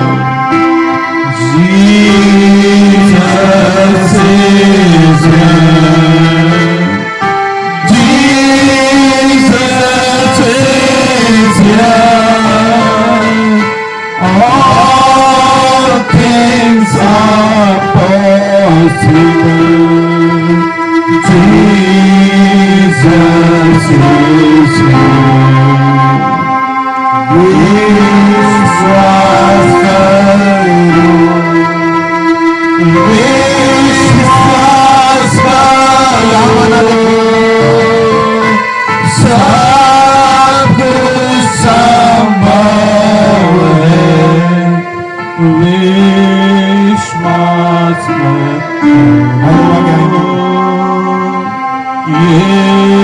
इसको बुलाते रहेंगे। यहाँ है, यीशु यहाँ है, सब कुछ संभव भाइयों के साथ हाथ रखेंगे इस भाई शांति प्रकाश पर। यीशु यहाँ ये भाई शांति प्रकाश है, जो 3 साल से अपने शरीर में दर्द से, कमजोरी से परेशान है। बाइबल कहती है जो बंधुआई में पड़े थे उन पर ज्योति चमकी और उनके बंधन टूट गए। वही यीशु मसीह आज इस शाम को यहाँ पर उपलब्ध है, सांसारिक देहों में, बदली हुई देहों में, लेकिन उसी आत्मा की सामर्थ्य में, उसी चंगाई की सामर्थ्य में। जब वो यरूशलेम की गलियों में चल और फिर रहा था, उसने बीमारों को चंगा किया, लंगड़ों को चलाया, मुर्दों को जीवित किया, अंधों को आंखें दी, बहरों को बुलवाया। वही यीशु मसीह इस भाई शांति प्रकाश को उसकी बीमारी से चंगा करने में समर्थी है। स्वर्गीय पिता, मैं इस भाई शांति प्रकाश के लिए प्रभु यीशु मसीह के नाम में प्रार्थना करता हूँ खुदावंद, जिसका हमने प्रचार किया खुदावंद। हमने इसलिए प्रचार नहीं किया कि हमें पसंद आता है, बल्कि हमने इसलिए प्रचार किया कि हम उसका विश्वास करते पिता। इस भाई शांति प्रकाश के जीवन से हर एक कमजोरी को, हर एक बीमारी को, हर एक नर्वसनेस को पिता हम प्रभु यीशु मसीह के नाम में श्रापित ठहराते पिता। मेरे भाई के लिए चंगाई मांगते पिता। शैतान के हर एक बंधन को तोड़ देते हैं और शैतान के हर एक आत्मा को प्रभु यीशु मसीह के नाम में इसके भाई के जीवन से श्रापित ठहराते हैं और उन्हें दूर भगाते पिता। भाई के लिए चंगाई मांगते पिता। दुआ यीशु मसीह के नाम में मांगते हैं, आमीन।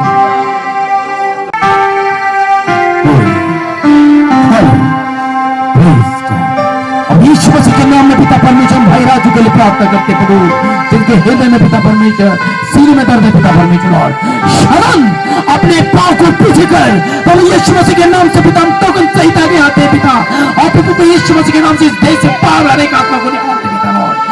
कोई भी दर्द की आत्मा परमेश्वर इस भाई पर कब्जा ना करे, अब होने पाए यीशु मसीह के नाम में परमेश्वर का पुत्र सदा विजयी रहे पिता। तो पिता परमेश्वर भाई राजू भी अपने विश्वास का परमेश्वर आपके वस्त्र के छोर को छोड़ेगा और होने पाए हर एक सामर्थ को पिता परमेश्वर, जो कि पिता परमेश्वर कमजोरी लाती है भाई के पास चलते रहे, यीशु मसीह के नाम से मांगते हैं, आमीन। प्रेज गॉड, हालेलुया। यीशु मसीह तो कल हमारा सब एक सा है, जो हमारी स्तुति के अनुसार से व्यवहार नहीं करता, लेकिन जो हमारी पोजीशन के हिसाब से व्यवहार करता है। उसने हमें जगत के होने से पहले अपने किताब में देखा था, उसने हमारे नामों को देखा, उसने हमें जाना, हमें कैसे उसने जिस तरह से पहले से चुन लिया उसको बुलाया, जिसे बुलाया उसे धर्मी ठहराया, और जिसे धर्मी ठहराई उसे वारिस भी बनाया, उसे महिमा भी दी। और याद रखे कि आज इस शाम को परमेश्वर को चंगा करने जाए, कितने विश्वास करते हैं? आज इस शाम को जब इस ट्रेन से बाहर जाएंगे आपकी स्थिति बदली हुई होगी। एक सीन चल रहा था, लाजर वहां पर कोर्ट से भरा हुआ था, लाजर घाव से भरा हुआ था, कुत्ते भी उसके घाव को चाटते थे, और दूसरे सीन में वहां पर धनवान व्यक्ति एयर कंडीशन बैठा हुआ था, हर एक प्रकार का अच्छा खाना खा रहा था, और काफी समय से एक ही चैनल चल रहा था। परमेश्वर ने अपने रिमोट को उठा लिया, चैनल को बदल दिया, और जब सीन बदला लाजर अब्राहम की गोद में था, और जब सीन बदला धनवान नरक की आग में था। स्थितियां क्या थी वो पल भर में बदल गई, हालात बदल जाते हैं यीशु तेरे आने से। जब यीशु वही चैनल आज आपके लिए बदल सकता है, अगर आपके पास पर्याप्त विश्वास है। यीशु आज आपकी बीमारी को चंगाई में बदल सकता है, यीशु आपकी बुरी आदतों को सद्गुणों में बदल सकता है, यीशु आपकी बंधुआई को आजादी में बदल सकता है, यीशु आपकी पाप की हालत को धार्मिकता में बदल सकता है, यीशु आपकी अविश्वास की हालत को विश्वासी की हालत में बदल सकता है। वो ऐसा कर सकता है कि उसके वचन में बदलने की सामर्थ्य है। कितने लोग विश्वास करते हैं? अपने हाथ उठाएं, अपने पैरों पे खड़े होंगे। आपसे कुछ कहना चाहता हूं मेरे भाई बहन, अपना एक हाथ, अगर कोई यहाँ पर ऐसा है जो बीमार है, कोई भी बहन कोई भी भाई, अपना एक हाथ अपनी बीमारी की जगह पर रखे, और अपना दूसरा हाथ अपने बगल के भाई और बहन पर रखे। अगर आप यहाँ पर कोई ऐसे हैं जिनको कोई भी बीमारी है, कोई भी बहन कोई भी भाई, अपना एक हाथ अपनी बीमारी की जगह पर रखे, और अपना दूसरा हाथ अपने बगल के भाई और बहन पर रखे। क्या विश्वास करते हैं कि यीशु ने कहा विश्वास करने वाले में चिन्ह होंगे, कि बीमारों पर हाथ रखेंगे और बीमार चंगे हो जाएंगे? कितने लोग इसका विश्वास करते हैं? आइए अपने हाथों को एक दूसरे पर रखें, जैसा कि बाइबल कहती है हम प्रार्थना करेंगे। हम इसलिए प्रत्येक प्रार्थना करेगा, मैं सिर्फ प्रार्थना मैं नहीं करूंगा, आप सभी प्रार्थना करेंगे। अपने लिए प्रार्थना करें और अपने उस भाई के लिए, उस बहन के पर अपने हाथ रखें, प्रार्थना करें, चुप ना रहे, प्रार्थना करें। स्वर्गीय पिता, हम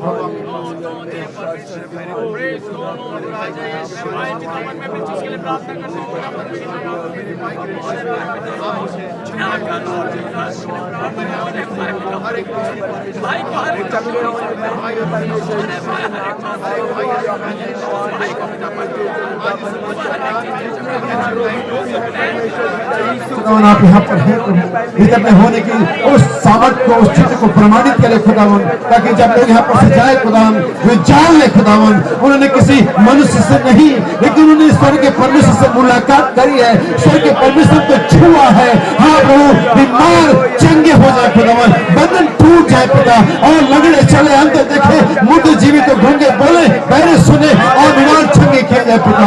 प्रभु इस सभा को, अपने आप को, मेरे प्रत्येक भाई और बहन को हम प्रभु यीशु मसीह के नाम में आजाद करते पिता, और सामर्थ्य के लिए पवित्र आत्मा पाने के लिए पिता हम चाहते खुदा हर एक भाई बहन भर जाए पिता, और तेरे राज्य के लिए तैयार हो सके, हर एक अपने स्थान को ले सके जो आपने उसे जगत को होने से पहले किया पिता।